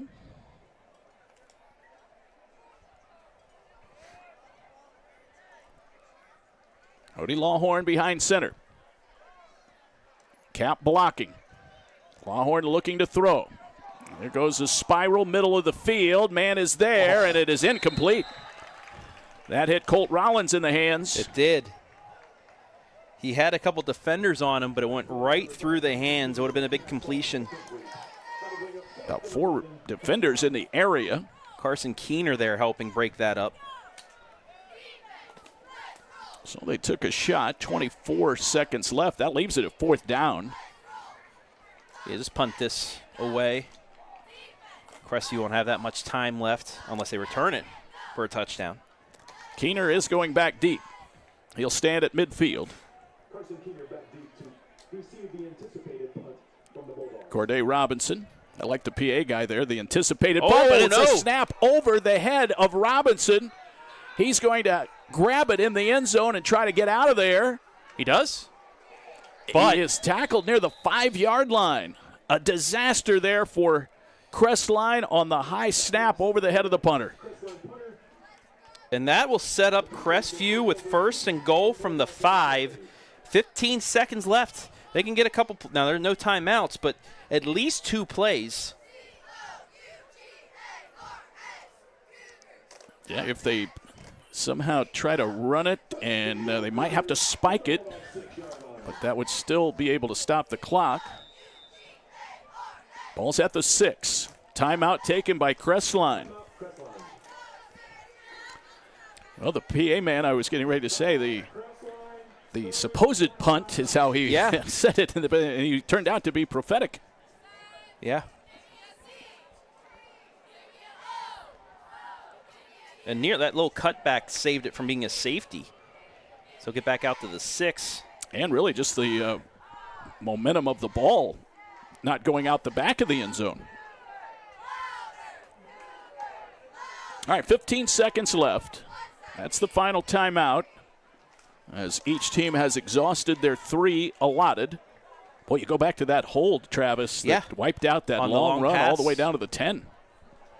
Yeah, on the long run. That changed things dramatically, given the fact now that the bad snap has given Crestview a golden opportunity here to get on the board. Mm-hmm. And you score here, get the ball back, you score again, you're only down 2. 2 touchdowns. So a huge opportunity given to the Cougars here. Easton Conley is split wide left. They have not targeted him tonight. He's on the far left, short side of the field. Hernandez to throw it. Line drive pass might have been batted down. Either that or just short. He was looking at Keener, front of the end zone. 11 seconds left now. It only took 4 seconds off. But this is now and goal. This is now, if you try to run it, you might not. You have to get in the end zone. You can't. I don't think you have enough of a hurry up to get the ball back and either spike it or, run another play. So we may see a couple more pass plays here. Yep. Running it definitely is risky.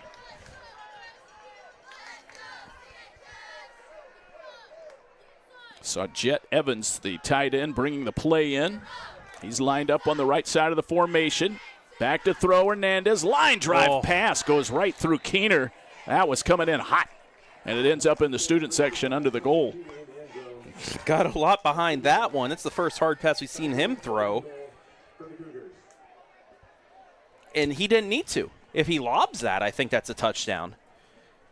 3rd down and goal from the 6-yard line. 8 seconds left. 2 shots here for the Cougars. Down 28-zip on our Simonson Construction Services scoreboard.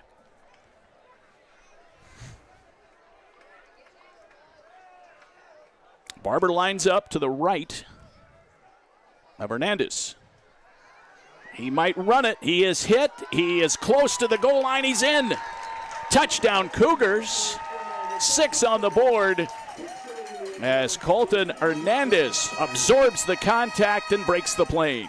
Yeah. Just tucked it back in, took it himself, and Crestview's back on the board. And really a possessional way to start the second half and being really back into this game. As you take a look at the replay. Faked the handoff, had a good block on the outside, just ran it right into the middle. Just across the line, into the end zone. 2 seconds left. Hernandez, now the bad snap, bounces to Keener. He picks it up. He's going to try to run for two. He makes it. 2-point conversion by Keener. And it's a 28-8 ball game. Keener runs in the two-pointer. I'm not sure if that was a bad snap. It was a bad snap, yeah. He kind of bobbled it and just picked it up and said, I'm going to do it myself. So an 8-point early Christmas present for the Cougars on the bad snap on the punt that put them at the 6-yard line. They convert. Great job by Hernandez. So it was so close to this being an absolute runaway at the half. The holding penalty brings it back, the bad snap, and now Crestview scores and has it back to within 3 scores as we go to the break. So 2 seconds remain. If you're Crestview here, you just have to avoid any kind of run back here. Maybe a squib right up one of the up backs. They don't want Hawk or Clark.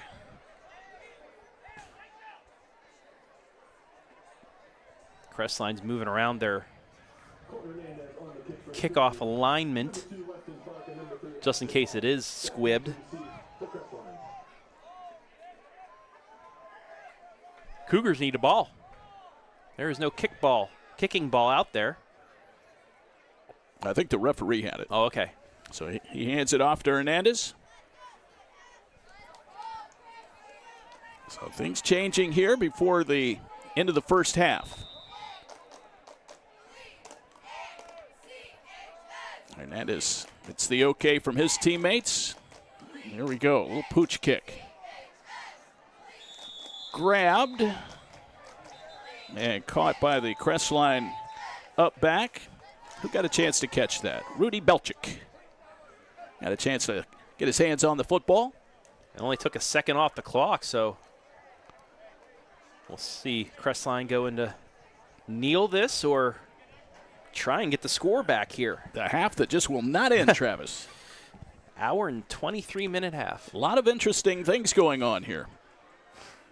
And Quentin Kapp really kind of ruling the roost in the first half. But I tell you, I keep going back to Wade Hudson, the freshman corner, who has made some great defensive plays, including separating the ball from Keener on the scoop and score by Keller.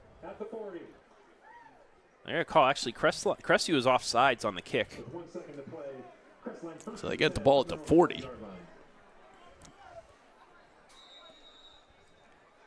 Crestline ball. Cody Lawson, the quarterback, will take the ball. Looks like he's going to try to heave it downfield and see what happens. And he does, I think, try to throw the ball, or was it stripped away? It's not going to matter. The ball is recovered at about the 33-yard line, whether that was a fumble or an incompletion. It ends the half in Crestline's favor at 28-8. The teams head for the locker rooms to talk things over. Travis, thoughts on the first half? Very impressive by the Bulldogs. Took advantage of a couple big plays to get into the end zone. Big turnover, the scoop and score, build it up, but the Cougars kept that offense going. They have established a running game, and they're back on the board. They will get the ball out of the half. All right, we'll take a timeout here. Stay tuned. Our halftime show is coming up. We've reached the midway point, and we'll keep you entertained with our halftime show when we come right back to Crestview High School. You're watching Friday Night High School Football on the OH Report.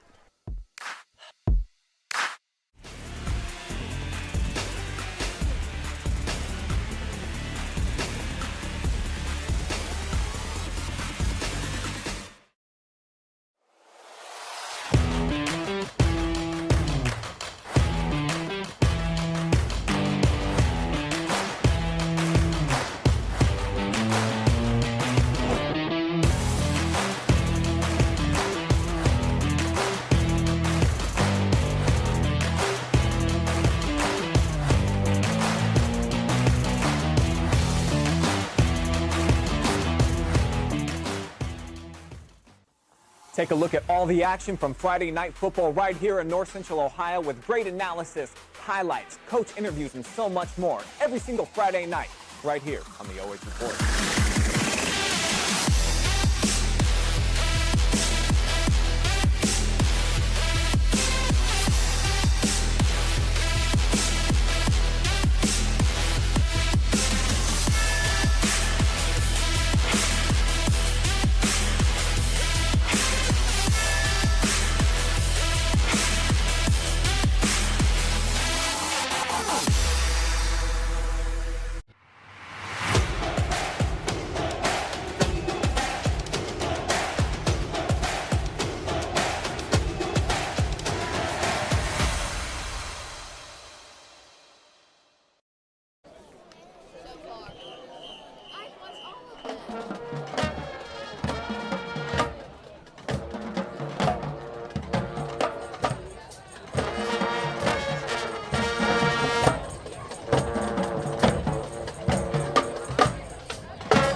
Our second song is from the 2023 release of Barbie. It was the very first live-action film created. Margot Robbie was the star and Ken was played by Ryan Gosling. The movie grossed over $1 billion and became Warner Brothers' highest-grossing film and the 14th highest-grossing film of all time.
song of the night is from the 2024 American musical fantasy Wicked. Set in the land of Oz before the events of The Wonderful Wizard of Oz, the film explores the early relationship between Elphaba, the future Wicked Witch of the West, and her schoolmate, Glinda. Glinda goes on to become Glinda the Good. This film grossed $764 million and was declared a cultural pop phenomenon. Please enjoy our last tune, Defying Gravity.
Crestline Marching Bulldogs would like to thank the Crestview Cougars for hosting us.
Ladies and gentlemen, under the direction of Evan Robinson, Ethan Vidox, and our color guard directed by Ariane Hill, we proudly present to you the 2026 Marching Cougar Pride.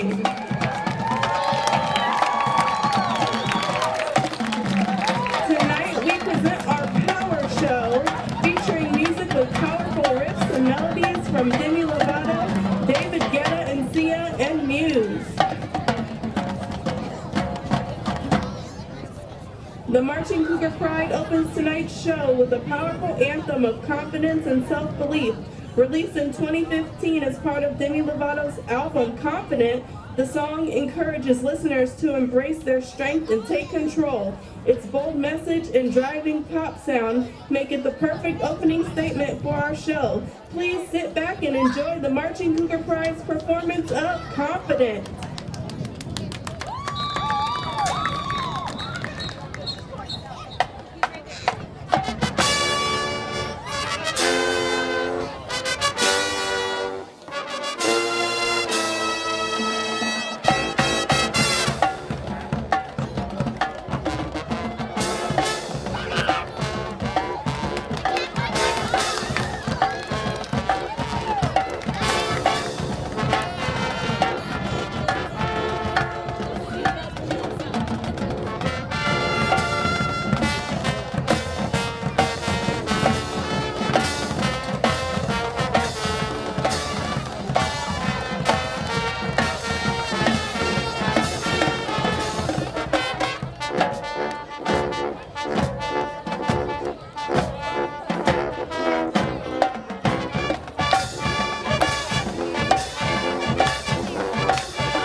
And Australian singer-songwriter Sia. Released in 2011, this powerful electronic anthem became an international hit and has become one of Guetta and Sia's most recognizable collaborations. The song's message of inner strength and resilience perfectly captures the heart of our show as the band continues to build its power. Here is the Marching Cougar Pride's performance of Titanium.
Released in 2009 as the lead single from their album The Resistance, this song combines driving rock music with the message of rebellion and resistance. With its explosive instrumentation and commanding vocals, Uprising brings our show to its most powerful conclusion.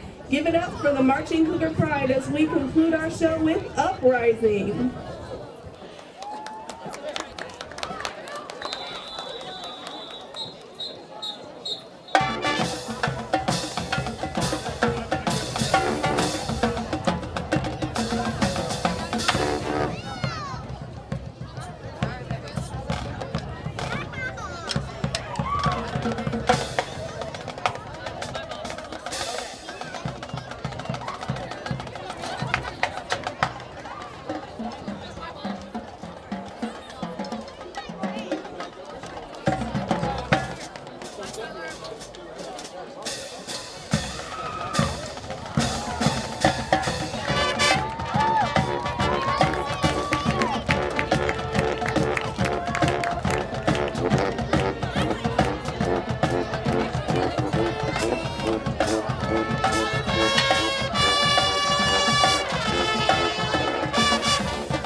I can describe Central Star Home Health several ways, but honestly, we're more than your neighborhood home health company.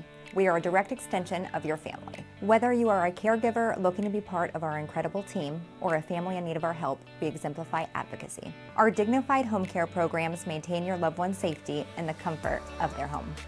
Call Central Star, day or night, to set up a personalized program to meet your needs. When you wish upon a star, care will come to where you are. At Mechanics Bank, banking is more than transactions. It's about the people behind them. From helping you navigate life to cheering on our local teams, we're here for you. Because banking is personal, and so are we. Mechanics Bank. Independent, local, always your bank. Running a small business isn't easy. Between work, family, and everything else, there's just not enough time in the day. Websites, Google, reviews, it all matters, but it shouldn't slow you down. That's where TMS Plus comes in. We make digital marketing easy, affordable, and effective. Sign up for TMS Plus Digital Essentials and get a free 1-month half-page ad in Town Money Saver magazine. TMS Plus. Easy, affordable, effective.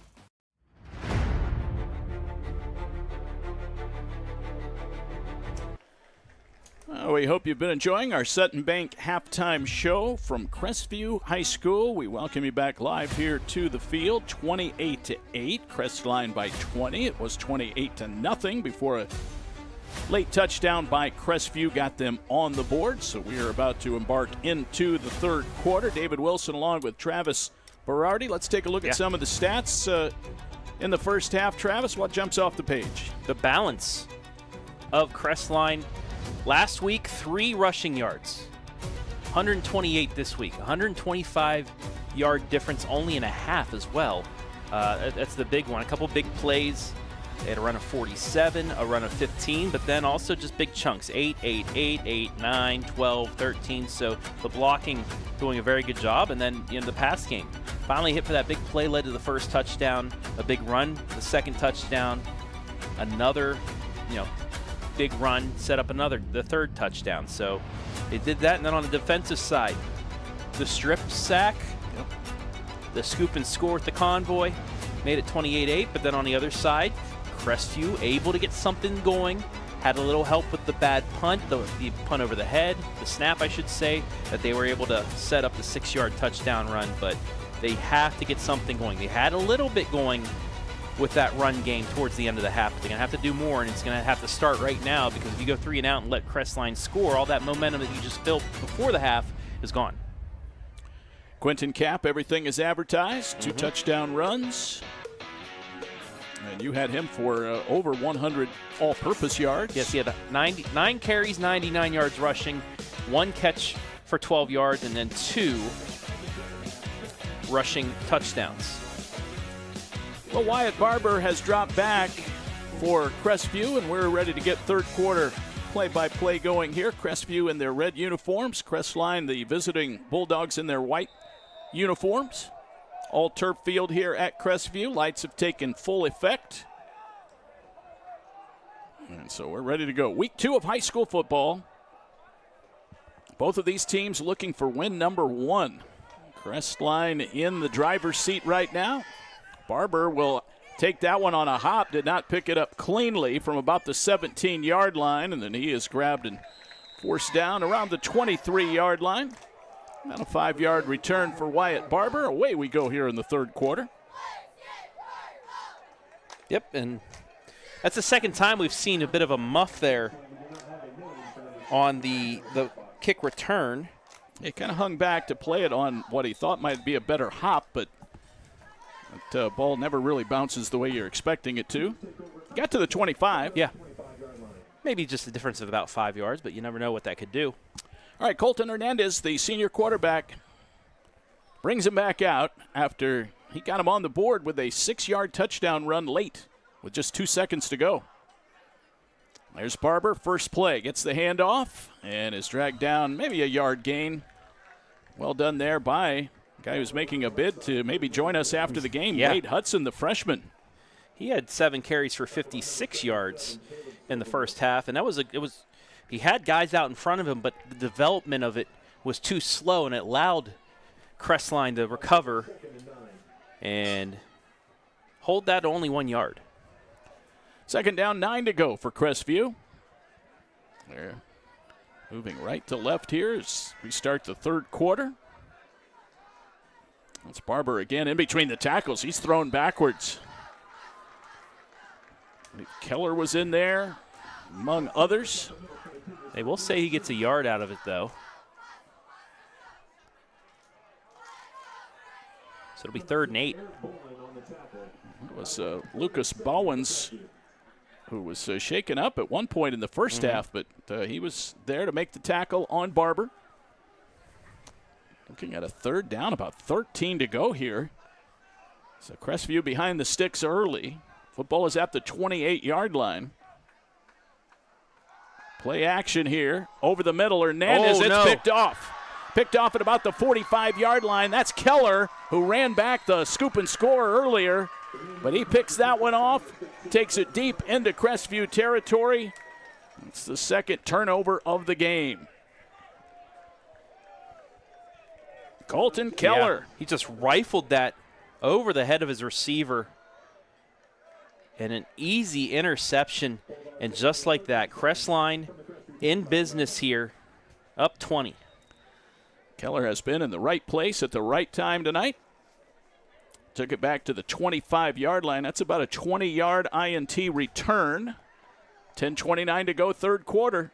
That's the second turnover by the Cougars this evening. The first one was returned for a touchdown. This one sets Crestline up in very good plus territory.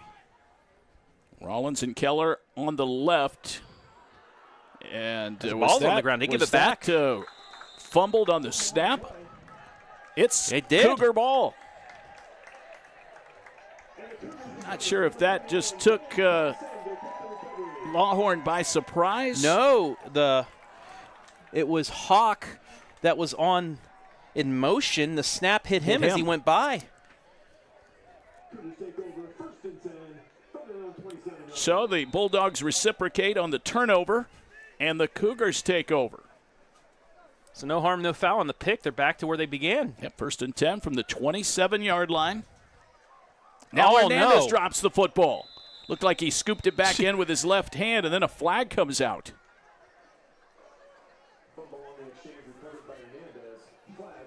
Yeah. Dan Hensel will make the call after they sort things out. Safe to say, sloppy start to the second half for both teams. Yeah, the juggled ball on the kickoff, then the interception, then the fumble by Crestline to give it back.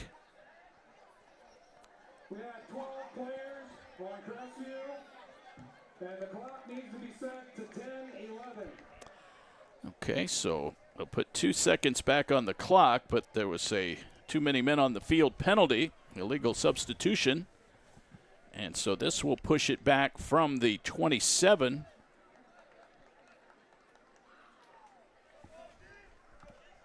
And it will be put at the 12-yard line. Well, maybe the 13. So They're pushing the Cougars back deep toward their end zone again. So it's a 15-yard penalty? penalty? Yeah, they marked off 15 yards. That's interesting. 10-11 on the clock, third quarter. Snap goes back to Hernandez. It's a high snap. He got it down and handed it off to Barber. Wyatt, no, that was actually Webb. Gavin Webb, the sophomore. Got about 2, maybe 3 yards there. Second down and long. 21 to go for a first down. First down marker is out of the 37-yard line. Right now the ball's at the 16. So 21 to go for a first down. It's second and Willard from here.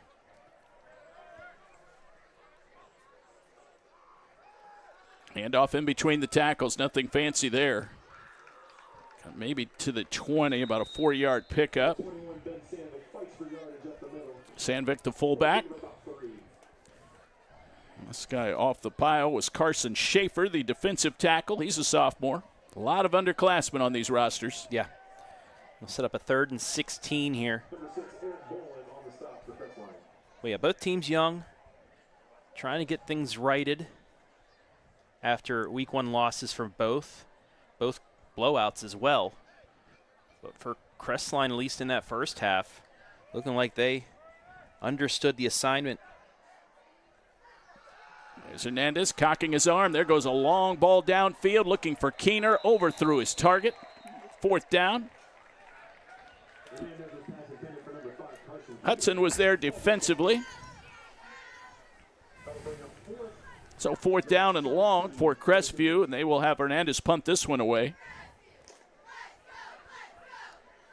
An incompleted pass. 8:44 to go, third quarter. So after giving the ball right back, Crestline, if they elect at least to field the punt, it will be pretty much where they started over after the interception.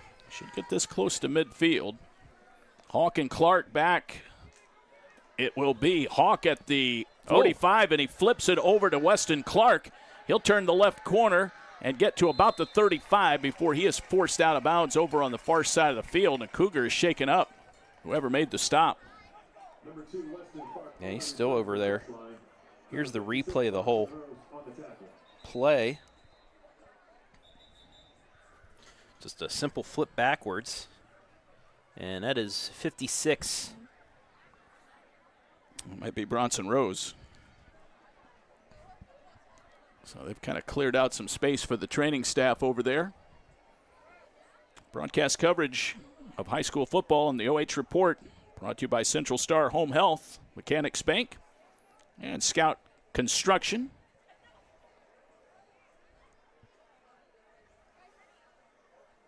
We're working our way toward our MVP show after the game on our post game. That'll be brought to you by Graham Auto Mall. 28-8. Let's check our Simonson Construction Services scorebug. Looks like we've got a timeout for an injured player. We'll break away as well. Take a breather.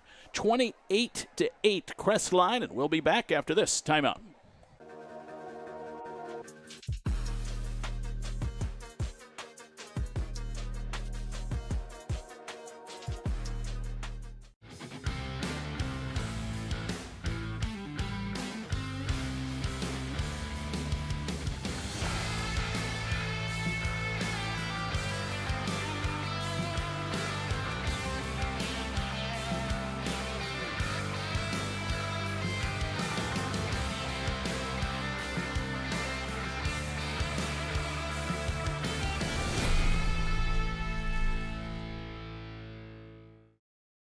I can describe Central Star Home Health several ways, but honestly, we're more than your neighborhood home health company.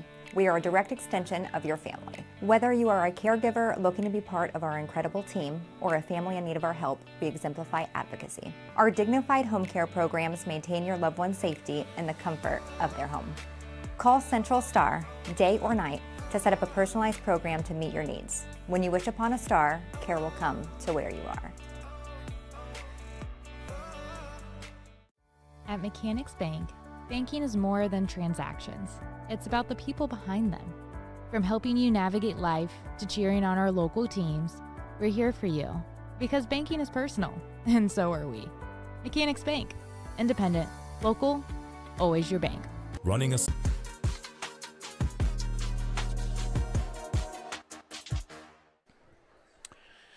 Well, there you see Bronson Rose, the all-district, all-conference senior, walking off under his own power. Appears to be all right. They'll keep an eye on him over on the sideline. So a nice return to the 35-yard line. Here come the Bulldogs leading at 28-8. So we welcome you back to Crestview High School and our coverage of Week 2. Lawhorn to Cap, and nowhere to go. He got grabbed around the waist and thrown down. Nicely done there by Montgomery Klein. Despite that, though, that will put him at 100 yards. 10 carries, 100 yards. You know what yards per carry that would be? I can figure that out, I think. Good old 10. Double-digit average, yards, not bad. Yeah, thanks to that 43-yard touchdown run, but it is a good stop by Crestview. The hole he wanted was not there. Tried to cut it back, but it was just too slow. Got 1 yard out of it. 2nd down and 9 for the Bulldogs of Crestline High School. Coached by Hastings Robinette. Another drop on the snap, and that spells disaster for Crestline. The Cougars take full advantage. Saw Caden Stutz get in there. Jackson Giampietro also right there. So that makes it 3rd and 14. Oh, a little slippery here in the 3rd quarter. Yeah. You got a little bit of dew out there as the temperature dropping under 70 degrees, but still, you know, this is why you don't eat popcorn at halftime. Gets the hands a little too slippery. Lawhorn, he'll set up in the shotgun formation. I like the pistol, not far back behind the line. He's on the run, fires a pass, and it is caught. That's our man, Ramon Hawk. Known by some as Ashton. Ramon caught a touchdown pass earlier. He's been a big factor in the return game. Catches a pass right there, and that'll make it 4th down, but they got a lot of that yardage back, Travis. It's a manageable situation here. Yeah. I assume they would go for it. Yep, and Lawhorn in the first half, 8 of 15 for 105 yards in that touchdown. Starts off the second half with that completion for 9. But, yeah, this is you're in plus territory. You're near the 30. Won't be able to kick a field goal, so just try and go for it and continue this possession. He'll try and throw for it right down the middle post pattern. And intended target was Clark. He kind of broke the route off, and that'll give it back to Crestview on down. So they stalemate there. Yeah, he slowed up. At first you thought it was like a little bit of a collision there, but it was just because he slowed up and didn't see where the ball was. It sailed over his head, and Crestview will get it back. So it's kind of like trench warfare here. Not a whole lot of ground being exchanged. And for Crestline, that's fine. We're up 3 scores, so just that Crestview isn't moving across midfield, you take as much time off the clock you want. 6 and change to go here in the 3rd quarter, and some movement on the line. So we've got a few flags flying out. That'll be the 4th penalty against Crestview for 35 yards. 1st and 15. They'll mark the ball back to the 26-yard line. Great to have you with us tonight for OH Report coverage of high school football Week 2. David Wilson here along with Travis Berardi. Presley Ferguson on camera. He's been doing a nice job. Mm-hmm. Beautiful night here in Richland County. We've got the full moon. You had the lunar eclipse last night. If you stayed up till 12:30, you were able to see that. The red moon. Crazy things happen under a full moon. Will Crestview be helped out with that tonight? Well, they've got the ball back here. Let's see if they can come up with a big play. There is a big stick in the backfield as they handed it off to Barber. Colt Rollins read the mail. Woof. Look at him. He's ready to blitz right there. So get a look at our Crestview Athletic Boosters replay. Whew. That's the hit of the night, maybe of the week. 7-yard loss.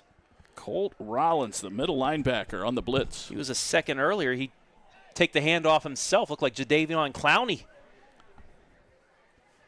That's one of the greatest college football clips ever. Referee screw up the first down. Clowney says, "I'll just take it myself." Another flag. Might have somebody lining up wrong. Illegal participation, Crestview, 12 players, breaking the huddle.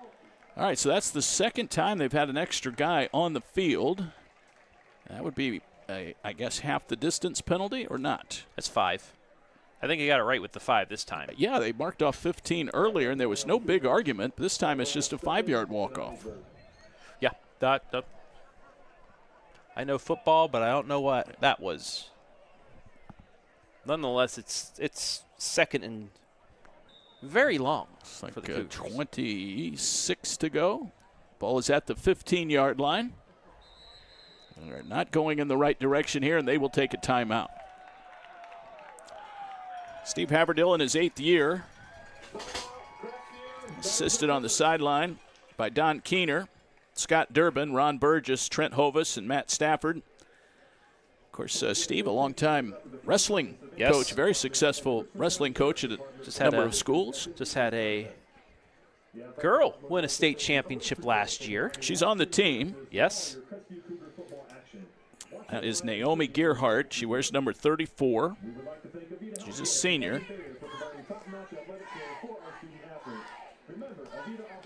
Oh, we have a moment. Let's take a look at some scores. Carey leading Galleon 17-14 with under 4 to play. Hillsdale just got into the end zone. They're up 27-7 with under a minute left there. Big Walnut on its way to 2-0, 39-7 over Dublin Kaufman. East Knox 34, Winford nothing. The Bulldogs looking like they're going to go 2-0. St. Paul up 14-10 on Calvert with 7 minutes left. Screen pass to the right there, Travis, that was caught, but just nowhere to go, and then the receiver fell down. That was Easton Conley, his first catch of the night, but it's going to go for little or no gain. Looks like a loss of 3, actually. Third down. They have 28 on the board now, back to the 13-yard line. But, all of those games going on the OH Report. Busy night here on the channel. Oh, yes. Really busy last week. We had 12 highlights on the pigskin. We'll have, I believe, 10 tonight when we get there, 11:30. If this game will end, I don't know. I might be here doing the show. Hernandez, a little play action. Now he's rolling back to his left, throws a pass, and it might have been batted down. Cap was in the area. I'm not sure who got a hand on it, but it was deflected. 4th down, 28 to go after the incompleted pass. And right now, that Crestline defense is rising to the occasion. Yeah. They did not allow a point until the very last couple of seconds of the first half, and now that was only because of the bad snap. Well, now in this third quarter, they have just not allowed the Cougars to get any traction. Well, you saw them start to wear down, at least on the defensive line, towards the end of the half because of the way that Crestview was running the ball. But they had the halftime break. They were able to get that energy back.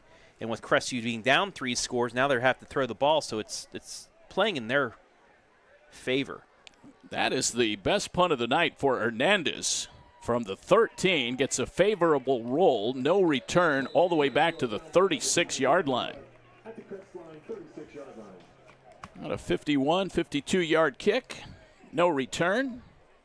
And the Bulldogs will come out with a 28-8 lead. No points yet here in the third quarter.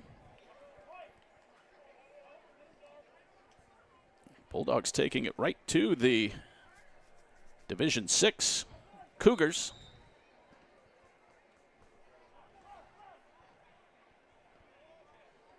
Yeah, this would be a fantastic start for them.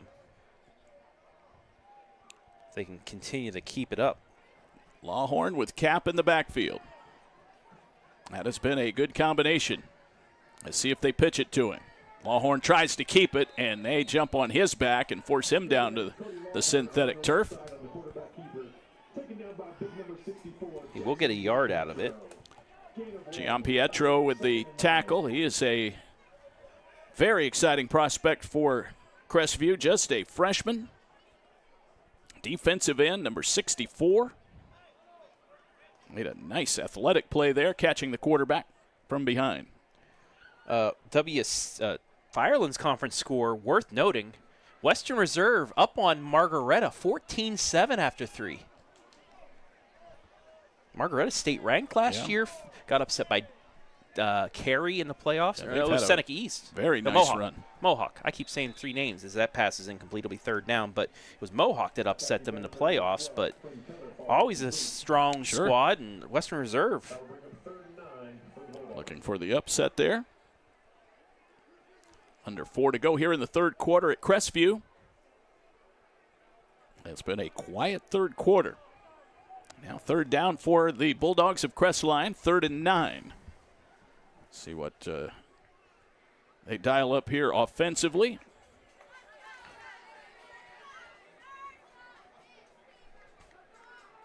If I'm Crestline, just run clock. Hawk in motion.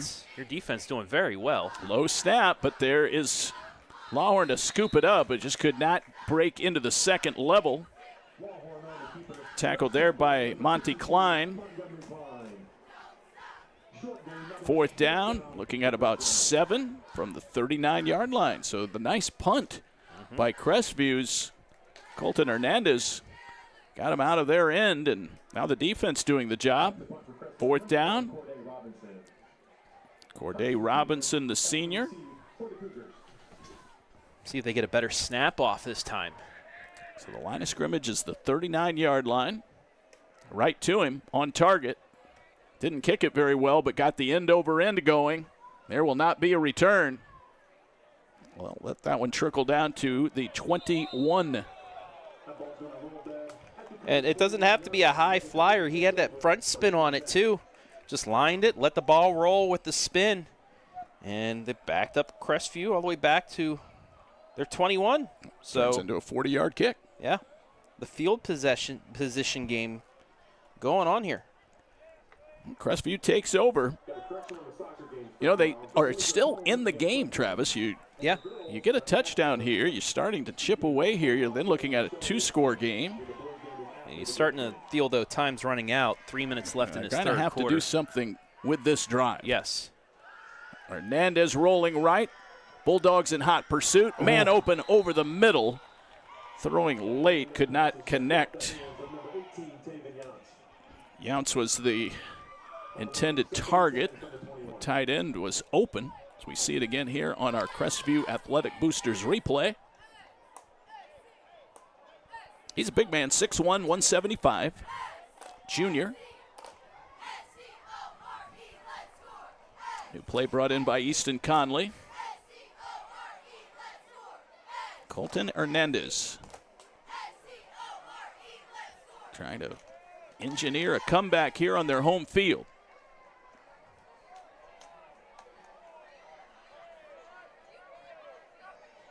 Snap to him. Had to go up to get it. Barber, the carrier, and got to the 20 before he's knocked over. Yeah, I don't know. He got just tripped. It looks like he's a little hobbled there. Looked like he might have been able to get more out of it, but. Number 77, Caleb Silverwood, the freshman.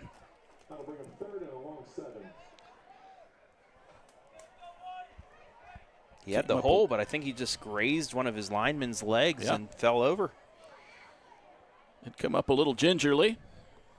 So I believe it's Sandvik that checked into the game now, the sophomore. Nope, Barber is back in there. Hernandez to throw. Pressure coming. They've got him. Sack for the Bulldogs. Back behind the 20-yard line.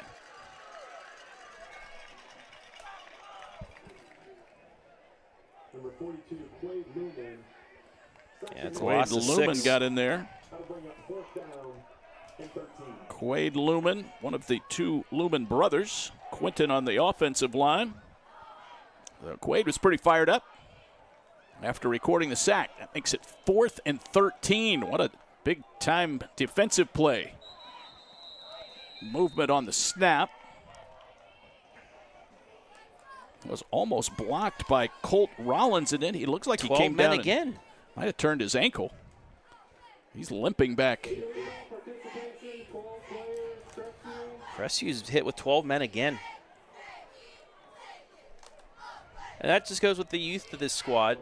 Players not knowing what team, what if they're on special teams, they're on the punt, they're on punt return, things like that. But they're hit with that again. Different formations. Are you on? Are you not on? And for the third time in this second half, they've been hit with it. 4th and about 18 to go. There's the Hernandez punt. That's end over end. Hawk does, well, he finally now grabs it and was having trouble corralling it, but I think he did get it at about the 49. But almost lost it, though. Anything but routine right here, Travis. Actually, I think it took a hop, hit him in the foot, and bounced back, but he was able to fall on it. On plays like that, the coach is saying, just get out of the way. Yeah. It's 3 yards. So they have it at midfield between the 49 and the 50 on the Crestview side. This game has just sort of come to a screeching halt offensively after the teams combined for 36 points in the first half. Literal day and night. Yes. Under the lights, nothing going on. Cap is in the backfield. It's a full house. Give it to Hawk. He's holding on to that football for dear life. Good carry, though, for him. We're trying to yank it out of there. They picked up 5 yards. This may be one of those, in baseball, you have to find any random stat possible. In this game, Crestline, when the temperature's over 70 degrees, they're scoring 28 points. When it's under 70 degrees, they haven't scored anything. They break huddle. Hawk out to the right, Clark out to the left. Yep. There's a jump on Crestline.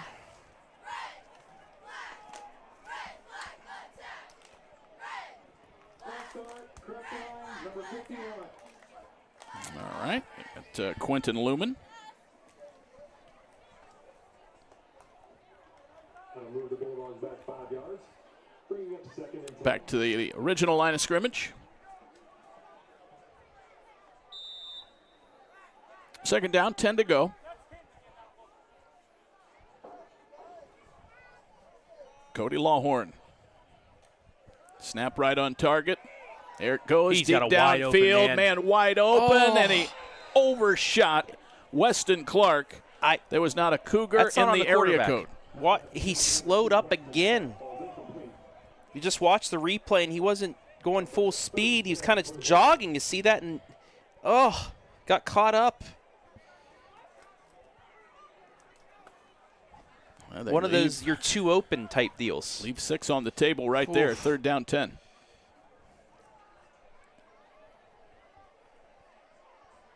Lawhorn can let it fly. Yes. That was a pretty nice ball downfield. Sigh of relief by the Crestview secondary. Might try it again. Lawhorn, plenty of time. There it goes off his back foot into a crowd. Picked off. Picked off by Carson Keener. He's got the ball under his left arm. Is spun around at the 37-yard line. Turnover. Carson Keener, the freshman, picks it off. Pardon me, the senior picks it off. Yeah, 2nd turnover on Crestline here in the second half, and you don't need to throw that. I mean, some will say it's an arm punt, but the way your defense is playing, run it, get it to the end of the quarter, and then, punt it away and start pinning them back. He takes that back to the house. You don't know. You never know. Big momentum switch. After Keener, again the senior, he does have a freshman brother on the squad, backup quarterback, Camden. Up the middle, and there goes a big run for Ben Sandvik. Well into Crestline territory and chopped down about the 32-yard line. That's going to be better than 30 yards on the carry. Tackled at the 33. It's a 31-yard carry. Yeah, keeping him from taking it to the house. The safety's caught up to him. I looked at Coach Haverdale. He had his arms up thinking it was going to go to the house, but then he just got tackled and he gave like a fist bump. Darn it, that close. That's the end of the third quarter. So nothing changing in the third. We have the all-important fourth quarter coming up. 28-8, Crestline trying to capture a big win on the road. We're heading down the home stretch when we come right back on the OH Report.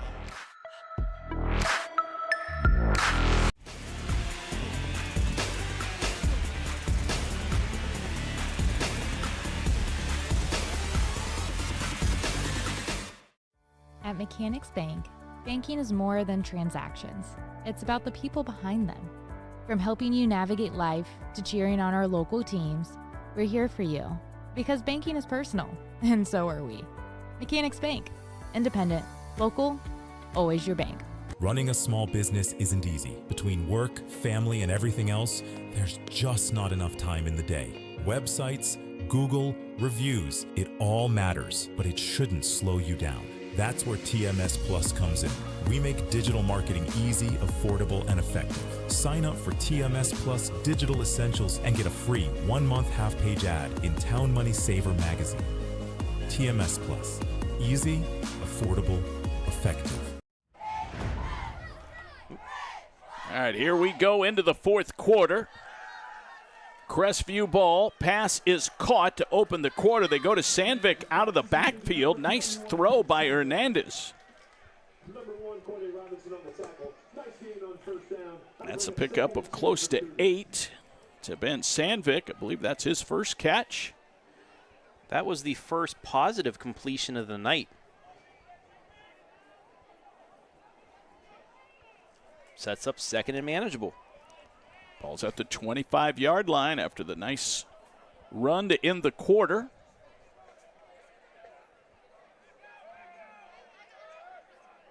Colton Hernandez, split backfield. That is Barber. And he is grabbed and thrown down. Again, very nicely done there by Crestline. 56, Lucas Lemary. I believe that was 56 who got up. Yep. First time we've called his name tonight. Lemary, a freshman. Full moon fever here. Mm-hmm. Lost a yard there. Yeah, gotta. Third down along 3. To throw Hernandez. Corner route. Wow. And it's way overthrown. Keener, they're going to throw a flag. Keener was interfered with. It's a late penalty marker. Was it catchable? Unless they call a hold, but it did land in the end zone, so a gift for Crestview here. I thought that ball was, pass interference. Rondo Hudson, number 33, was the guilty party. I thought your comment was right on there. I didn't think that was a catchable ball. It was deep downfield. Oh, and now we have a sideline warning against Crestline as well. That's not going to count for any yardage, but it's going to be half the distance. It's a 10-yard penalty. It's going to be first and 10. Got to mark the ball at the 13. Here's the replay again. So I thought it was thrown out of the end zone, but actually it was. I mean, if he's held like that, that's within. I think that's within the limits. So Crestview can still get a first down at the 3. The door is still open. It sure is. It's still cracked open for them. You score here, get a 3 and out, and you're in business.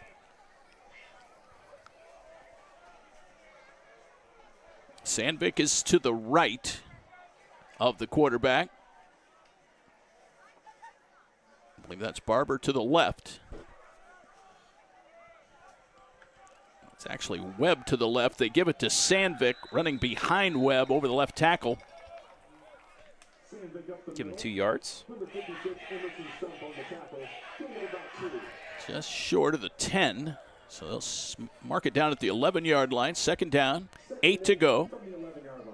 First down marker is at the 3. Crestview driving.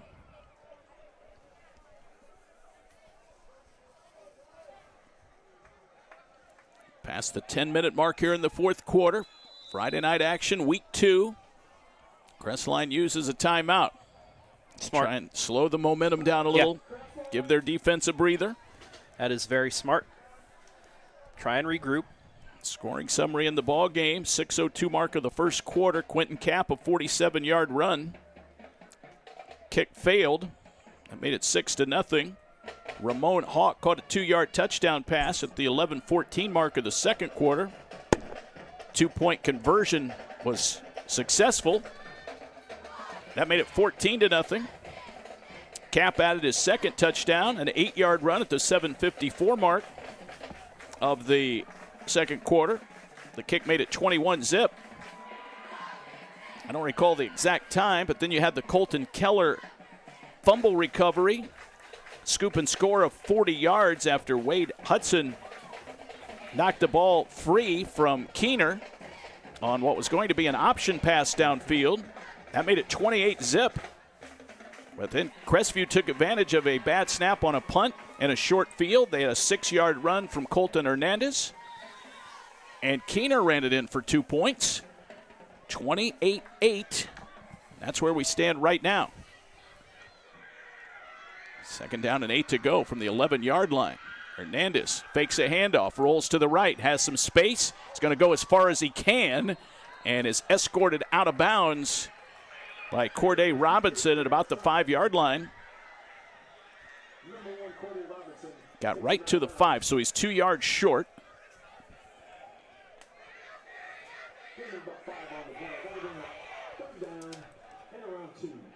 It's his 5th carry. He's got 16 yards rushing, including that 6-yard score. And he took a pop on that as well, on that touchdown. 20-point lead for Crestline, but they are on skates right now. Under center, Hernandez gives it to Sandvik, and he is snowed over. Did he get enough for the first down, though? Linesman is still standing at about the 5, maybe just inside. I don't think he made it. He didn't. They're looking at a 4th down now. Still 2 yards short. Yeah, only got 1. Silverwood made the stop, among others, for Crestline. I don't know if it's too early to say this, but is this play for the game? At least on Crestview's side. Crestline gets the stop. It's going to be really hard for them to score 3 times and without the ball and 9 minutes left. Sandvik and Barber are in the backfield. 4th down and 2. They snap it to Hernandez. There's Barber. Second effort might have gotten him the first down. They're going to have to take a look at this. Got it. They are saying first down. We'll see it again right here. Barber, the carrier, he took the first hit and then kind of spun off to the left, Travis, and looked like he got it. Extra effort play there. Wyatt Barber, the junior. He has waited his turn, now the primary running back, and got them maybe a critical first down. Crestview having trouble getting the play in. Some of the guys don't know what it is. Hernandez is going to run for it. There's a flag down. They just blow the whistles. And another. I think that's going to be too many men. Maybe. We'll see. Maybe an illegal shift. False start, yeah. Okay, yeah. He was moving forward. That's that why. Was, Sandvik, who was. Even though he was 30 yards behind the plate, he's moving forward. He had run over to the sideline to verify what play they were going to run, and he was heading back up toward the formation.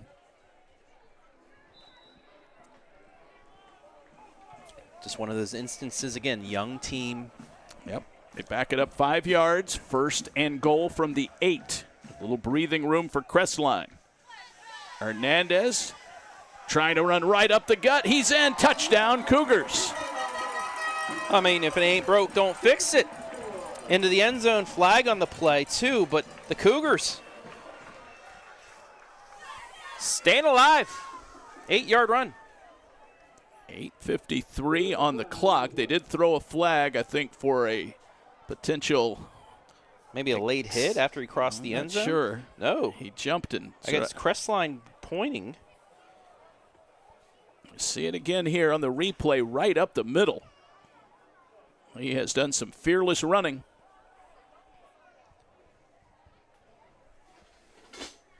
We'll see what the call is.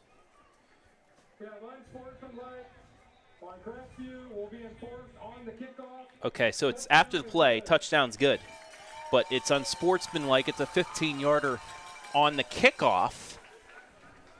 So now you're going to have to, your kicker's going to have to boot this. You're going to have to pin him back because you don't want to give Crestline good field position here with 9 minutes left in the game, up 2 scores. 28-14 at this juncture, pending the extra point kick. The penalty will be enforced on the kickoff, not on the try. They will line up to go for 2. Hernandez and Barber in the backfield. Here is the snap. Chest high. Hernandez to throw it. Line drive pass is tipped and then caught. Caught by Younce. On the tip drill. 2-pointer good. 28-16. An 8-point trip down the field for the Crestview Cougars. Tavin Younce with the nice hands. Got it down to 12. That door might be creeping open a little bit more. 8:53 mark of the fourth quarter. Well, you got to hand it to Hernandez. 2 touchdown runs. 1 of 6, 1 of 8 in the toughest part of the field to get those yards. Yeah, did it himself both times. It looked like a broken play. He took himself up the middle and found Pater. So will we see the onside attempt here? A little risky with the 15-yard walk-off. Yeah, that's the whole point. And I don't know what was said down there or maybe what was going on, but it looked like Hernandez just kind of did a high chest bump with one of the kids from the student section, so I don't know if that is an actual violation to have someone on the field.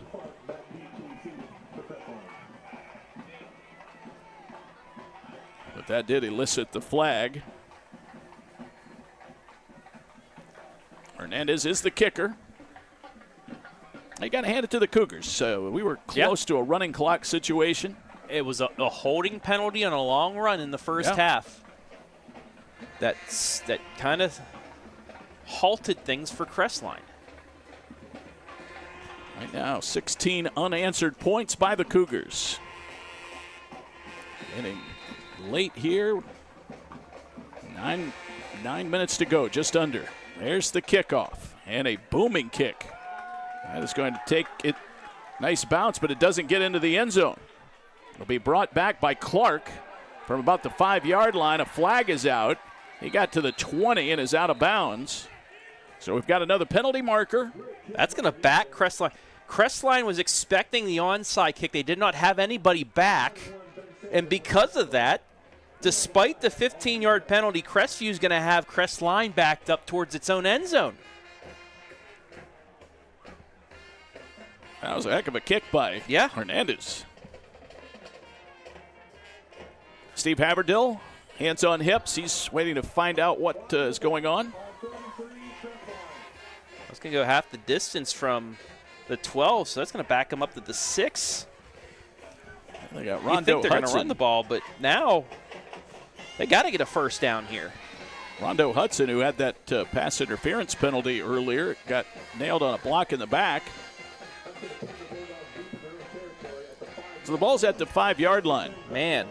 If you're Hastings Robinette, you want to just sort of try to rediscover some kind of running game here. Yeah, and get a first down or two. You go 3 and out, it's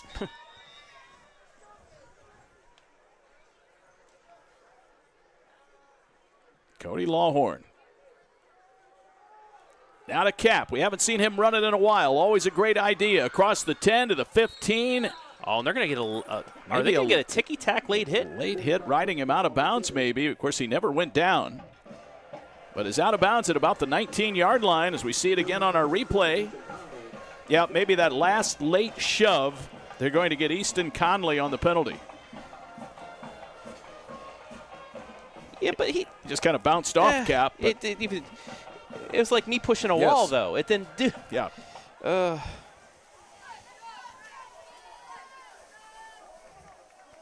not sure Cap felt it. I know. It's like a fly landed on him. Wait, do I get a penalty for that? The referees are talking like, are we really going to call this? Because this is big. 14 yards got them out of their own end zone. They're towards the 20. Now if you add 15 more onto the below to that. What? Oh! They might be going against Crestline. They got it on Cap. Excuse me? Okay, let's watch this replay again. Oh, they're getting him for slapping the helmet. Okay. He smacked the helmet. That's a blow to the head. So my apologies, referees. That's sort of a stiff arm gone wrong. Yeah, but it was an open-handed slap to he was going. I mean, he was trying to go for a stiff arm there, but it proved to be wrong. So it's they do get the first down, but it turns out to be just it's first now and about 7 to go. Ball's around the 10-yard line. Lawhorn throws out of his own end zone. Man is open. That is Hawk. He makes the catch at the 20, out to the 30, and is knocked down over the boundary line and out of bounds at around the 39. That was gutsy. It's going to be close to a 27-yard line, or a 27-yard gain, as they have him out of bounds at the 37. Nice pass to Ramon Hawk. It's his 5th catch. He's been a very effective receiving and return option all night and running the ball. He's kind of the Swiss Army knife player in the arsenal. Here's Cap. Oof. Kept his hands down that time over the ball, tackled by Jace Hinton. They've come out from their own 5 all the way out now to the 43. Give it to your bell cow. Sure.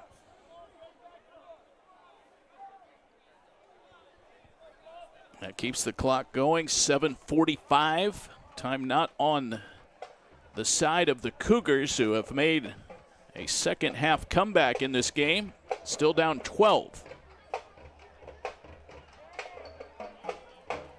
An offensive line of Crestline, anchored by Anthony Byrise, the center.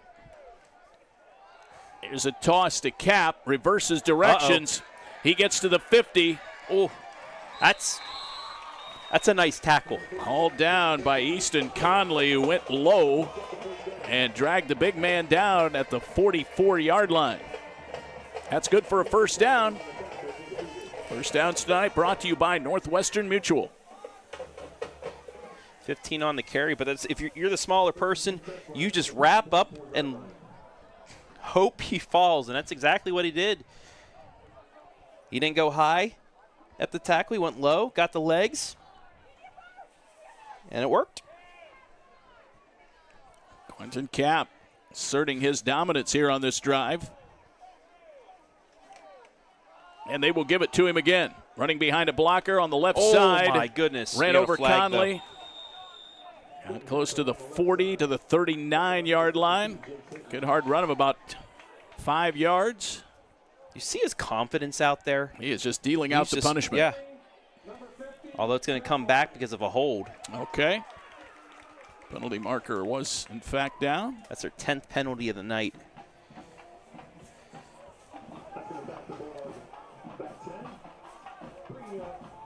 .46 now is the line of scrimmage. 6:41 to go. So they give up the yardage. Looking at a first down and about, what would you say, Travis? Maybe 21. Got to get all the way to the 34. 20.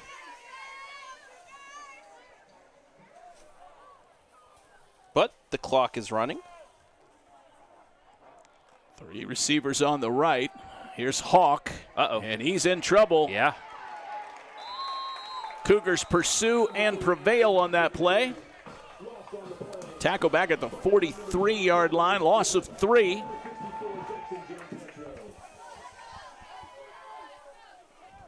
Gianpietro leading the charge in there with the Cougars in hot pursuit. Still 7 minutes left, or 6 minutes left, I should say. Yeah, just past that 6-minute threshold, so we're in the second half of the fourth quarter. Week 2 of high school football 2026. Absolutely gorgeous night. Shirt sleeve weather. Lawhorn flanked by 2 running backs, and the snap clanked off him. He picked it up, and now he's going to run for it. Thought about heaving it downfield. Ends up tripping over the chain gang over there. Smart play. Don't risk throwing a pick. Get back to the, maybe lose a yard, but you keep possession. So he's back to the 41. Third down, about 25 to go now.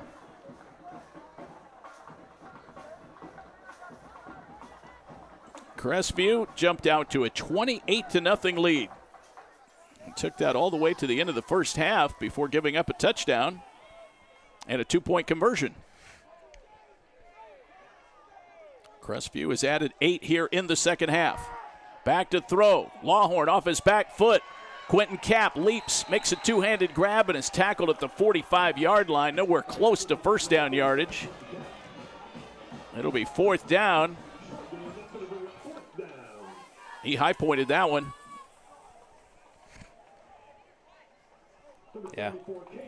Stutz made the stop. Yeah, he's the only one that could have kept that from breaking open, too. Great tackle. Crestline will get this under 5 minutes left, but Crestview will get a possession. Senior Carson Keener back to receive. Corday Robinson, he's been effective. They do not come after it. A checks up, does not take a Crestline bounce. And it's down at the 39-yard line.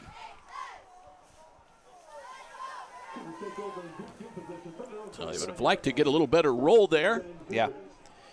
This is where we're going to see the pass game. It has to come. Yep. It has to start getting going here for Crestview. And Hernandez has shown the ability to move the ball downfield. Conley and Keener on the right.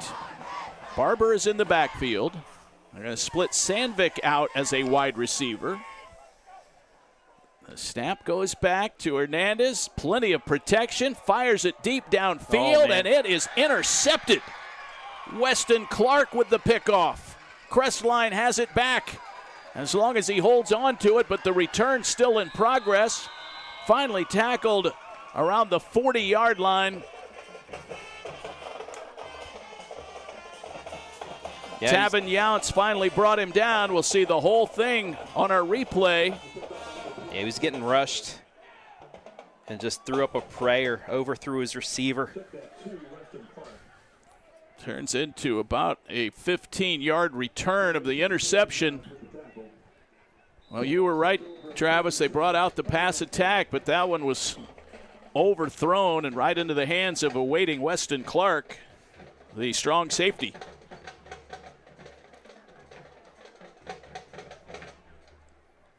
.419. Let's see if Crestline can put it in the deep freeze here. Just keep it on the ground. Cap. Keep it in that man's hands. Burrows his way forward close to the 44. That'll keep the clock moving, as you see on our Simonson Construction Services scoreboard. Under 4 to go. As far as timeouts go, each team has 2 remaining. Incredible start by Crestline, and they have kind of flatlined offensively. Crestview, a spirited effort. Yeah, it was a tale of 2 halves. Yeah. They got things going in the second half, but, I mean, really the turning point was that the sack fumble. There's the handoff to Cap again. Moving upfield, got the first down. Just kind of spinning and pirouetting. Got into Crestview territory at the 49-yard line. Yep, the sack, fumble, scoop, and score. That made it 28-0. Because that doesn't happen. Maybe Crestview scores the other way. We're looking at a tie game. Maybe Crestview up. That was a pivotal play. Fumble was forced by Wade Hudson and scooped up by Colton Keller. And the way it doesn't seem like Crestview's using their timeouts. If Crestline gets another first down, that may be enough to ice it. Cap.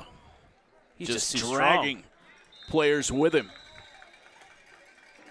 A run of about 6 yards there for Quentin Cap.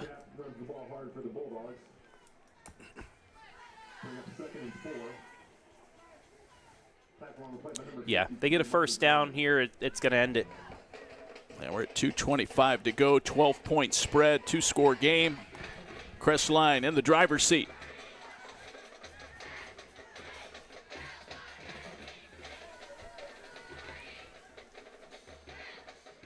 And you have to hand it to Cody Lawhorn, the senior. He's engineered a pretty good game. He'll sprint out. Turns the corner, caught from behind. Well done. Jackson Giampietro. Yeah, that's a great pursuit there, because if he gets the corner, I kept saying this tonight, you get the corner, you have open space, but he would not let him get that corner. Makes the shoestring tackle instead of this being an iced first down to end it. It's third down with a minute 25 left. Not a lot Crestview can do right now, down 12. Crestline coming on the road into hostile territory, on the precipice of picking up their first win. Handoff to Hawk. Turns the corner at the 30. Slides down, smart. Inbounds. Very smart. That'll do it. We'll stop the clock to move the chains, and then it will start again. Nice run by Ramon Hawk. Caught a touchdown pass earlier. It has been some kind of a night for Crestline. Got off to that big start, and I think when you talk to the Crestview people, it's just going to be, hey, man, we dug too big of a hole for ourselves. That's all it is. A couple too many mistakes. The run game started to get rolling towards the end of the second quarter. Is something there's things you can build on. You watch film, especially the second half, end of the first half, second half. You can build on stuff. That's something to build on. You didn't get blown out. You fought back. You battled. That's something you build on. For Crestline, you handled adversity. You held on. Your defense kept you in the lead in that second half, and they're going to move the 1-1, get a big win here early on in a favorable region in D7 to make the postseason. Well, it is official as the clock hits triple zeros here at Crestview High School. Handshakes beginning at midfield. This one is history. And the Crestline Bulldogs come to Crestview High School, and they pick up a win over the Cougars. Your final score, Crestline 28, Crestview 16. Stay tuned. Our post-game show is coming up. That will include a complete look at the final numbers and our MVP of the game as well. You're watching high school football on the OH Report.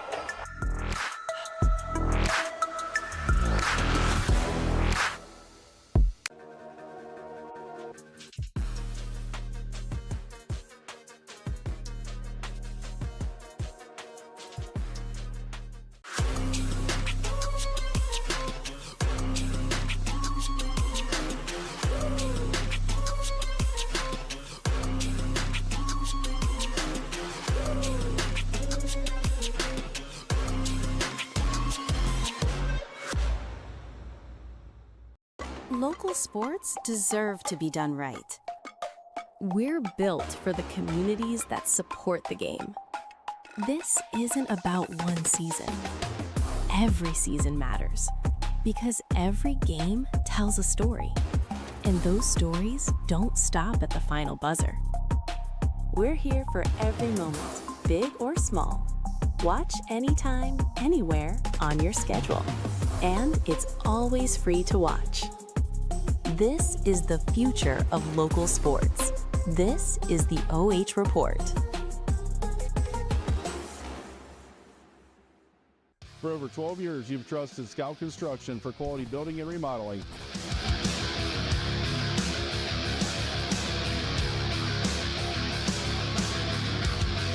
Now we're proud to offer expert excavation services to start your project off right.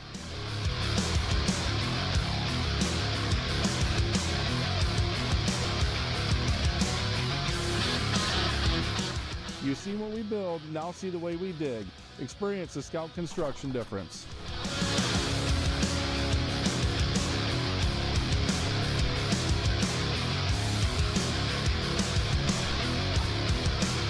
Call or email us today for a free quote and let us break ground together.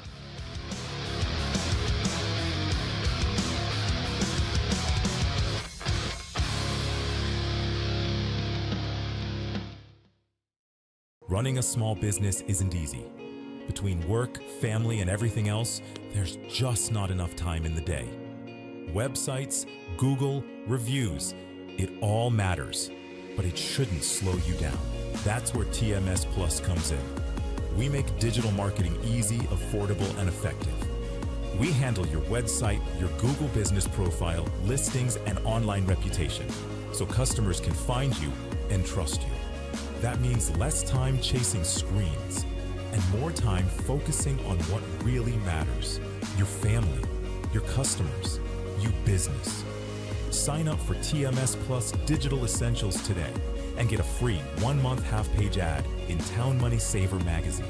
Consultation and design included. TMS Plus.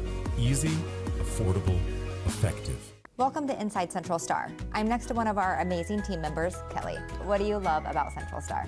I love the culture. Our team genuinely cares about people. We hold the highest standard of patient care, and I love to be a part of that. What do you feel sets this company apart? There's this real sense of collaboration and respect, regardless of the title you hold. Do you think that's what has kept you here all this time? Absolutely. We make a real difference in our patients' lives and our own lives, too. Join our team at Central Star and contact us for the latest opportunities.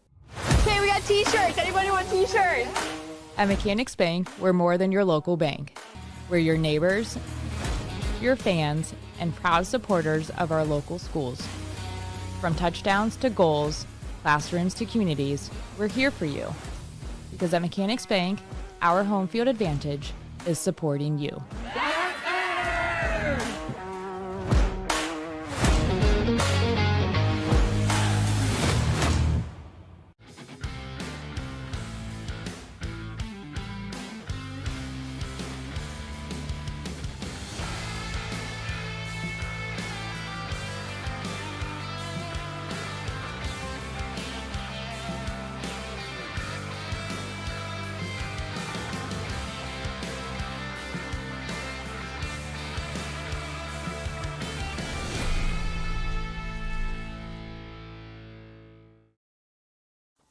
Take a look at all the action from Friday Night Football right here in North Central Ohio with great analysis, highlights, coach interviews, and so much more every single Friday night right here on the OH Report.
And welcome back to our post-game show as the Crestline Bulldogs defeat the Crestview Cougars by a final score of 28-16. We'll start it out with our MVP of the game, brought to you by Graham Auto Mall. We welcome in senior Quentin Kapp, who had quite a night for the victorious Bulldogs. The senior, 151 yards rushing, 16 carries, 2 TDs. All over the field on defense as well. Quentin, congratulations. Win number 1 for you guys. It came on the road, and I know you wanted to just flush that memory of last week down the drain, and you guys were able to come out, got a great start. What was the key early to building that 28-0 lead? We just had to come out with some confidence after last week. I think we came out thinking we were the better team and then just didn't prove it. You guys had a great field general out there. Cody Lawhorn, the senior, seemed to just manage the game, put you guys in the right positions. How did you assess his play tonight and just his leadership? He did pretty good. He worked on it a lot at practice last week after keeping his head down all night last week.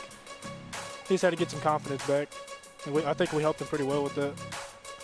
Yeah, your coach, Hastings Robinette, said he was just hoping tonight to see confidence build with experience. Did you feel that happen tonight with you and your teammates? Yes, sir. We had a great week of practice, and we just didn't goof off and knew we had to come get a win tonight after last week. Quinn, you had the 47-yard touchdown run. That came in the first quarter to get you guys on the board. Your guys were really opening up some space for you. What were you seeing from the backfield, and what was the key there to breaking some of those runs for you? I just seen some big holes, and as a running back, you see holes, you go through it. You've changed defensive positions this year from linebacker to defensive end, and seems to agree with you. You guys didn't have a lot of sacks tonight, but a lot of pressure. How have you adjusted to the edge? Do you feel like you fit that physically better? And just how do you think that's working out with you and your defensive line teammates? I think it's working out pretty good. They just needed a senior on the line to help them out a little bit. Tell them what they were doing, put them in the right spots. Who else stood out to you tonight on the Bulldog side? Who did you like seeing play tonight? Raymond Hogg, Rondo Hudson.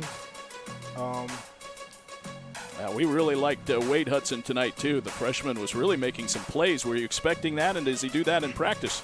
Yes, sir. What do you think the ceiling is for this team? Obviously, as we said, it's a big comeback tonight from last week. You're 1-1. Guys are playing in a region where you really can make some headway in the playoff push. Where do you think the ceiling is for the Bulldogs here, Quinn? Sky's the limit with these fellas. We just got to learn how to stay out of our heads and work together. Well, Quentin, we really appreciate it. Congratulations on a great night. As we mentioned, over 150 yards for you. We certainly hope those keep coming. Last question, you're on the OH Report. Anybody that you want to give a shout-out to before we wrap it? I want to shout out to my teammates, my coaches, my family, and my girlfriend. All right. Quentin Kapp, thanks so much. Good luck in Week 3. Thank you, sir. All right, that is Quentin Kapp of the Crestline Bulldogs.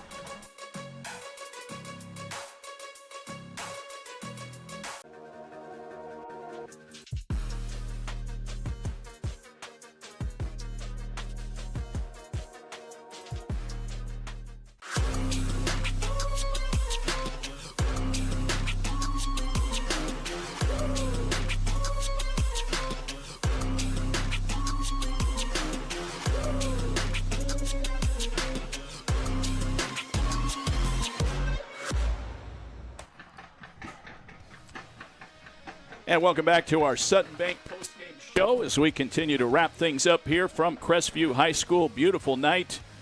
Yeah. And Crestline walks away with a win, 12-point margin. Crestview came back in the second half. In fact, they were the only team to score in the second half.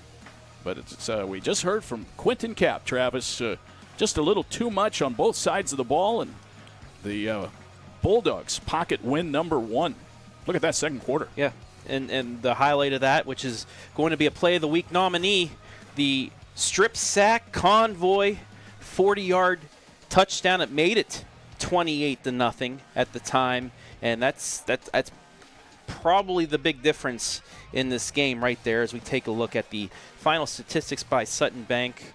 And, the running game got going in that second half, but Crestline did enough as well to move the ball in the second half. Over 300 yards of offense. They had 195 more rush yards tonight than they did in week 1 against Buckeye Central. And if you do the balance like that every week, you'll at least be in a game. Yeah, no question about it, Travis. I think that's a good point. They didn't score in the second half, but they did possess the ball. They did run clock. They limited opportunities for Crestview, and when they really needed to, they got the ball back about 4 minutes to go, and any hope of a Crestview miracle return in this game was kind of snuffed out by the man we talked to, Quentin Kapp, who just kind of took over, and they were able to get those key first downs. All-Ohioan, he can be, if he continues to do what he did tonight this season, he could probably be up there with, at least in the last 20 years, one of the greats at Crestline High School, and maybe compete with some of those greats that won conference championships and made runs back in the day. But but for Crestview, they did get 123 rushing yards the passing game. They had a little bit of it against Northwestern, which they scored their touchdowns on, but they have to get that going, especially when you get into the Firelands Conference. You have to be multidimensional if you want to compete in it. You can be like a St. Paul where you run the ball, but you have to be multidimensional nowadays if you want to be successful. Well, each team came in hungry for a win, and it was Crestline who really took the bull by the horns. They go to 1-1. Crestview drops to 0-2. The Crestline Bulldogs will be at home next week for their home opener. That'll be against Mapleton. And Crestview hits the road for the first time. They'll take the drive up to Independence. Well, sir, it's been a pleasure. Excellent job tonight, as you always. As well, my friend. Best of luck when you go back up to Mass. Down the street from the house for me. Yeah. But best of luck going back up there, calling games for the Tigers. And then next time they get on the road, I'll be back here with you. I believe that'll be week 5. And hopefully in a couple of weeks, Crestview, they learn from this, they get better, and we'll see a better squad out there on this field in a few weeks' time. All right, that will wrap it up for us. Special thanks to Presley Ferguson on a job well done as our camera operator on our broadcast presentation this evening. For Travis Berardi, it's now David Wilson saying goodbye from Crestview High School in Richland County, Ohio. Congratulations again to the Crestline Bulldogs as they walk away with a 28-16 victory over the Crestview Cougars. Thanks to all of our sponsors. This has been a presentation of high school football on the OH Report. Reminder, folks, 90 minutes from now, Week 2, Friday Night Pigskin will have highlights of this and all of our games. You don't want to miss it. We've got a great highlight. Does Gallion come back and beat Cary? They were down 4 late. Did they do it? You'll find out on the Pigskin later tonight, but we'll see you then.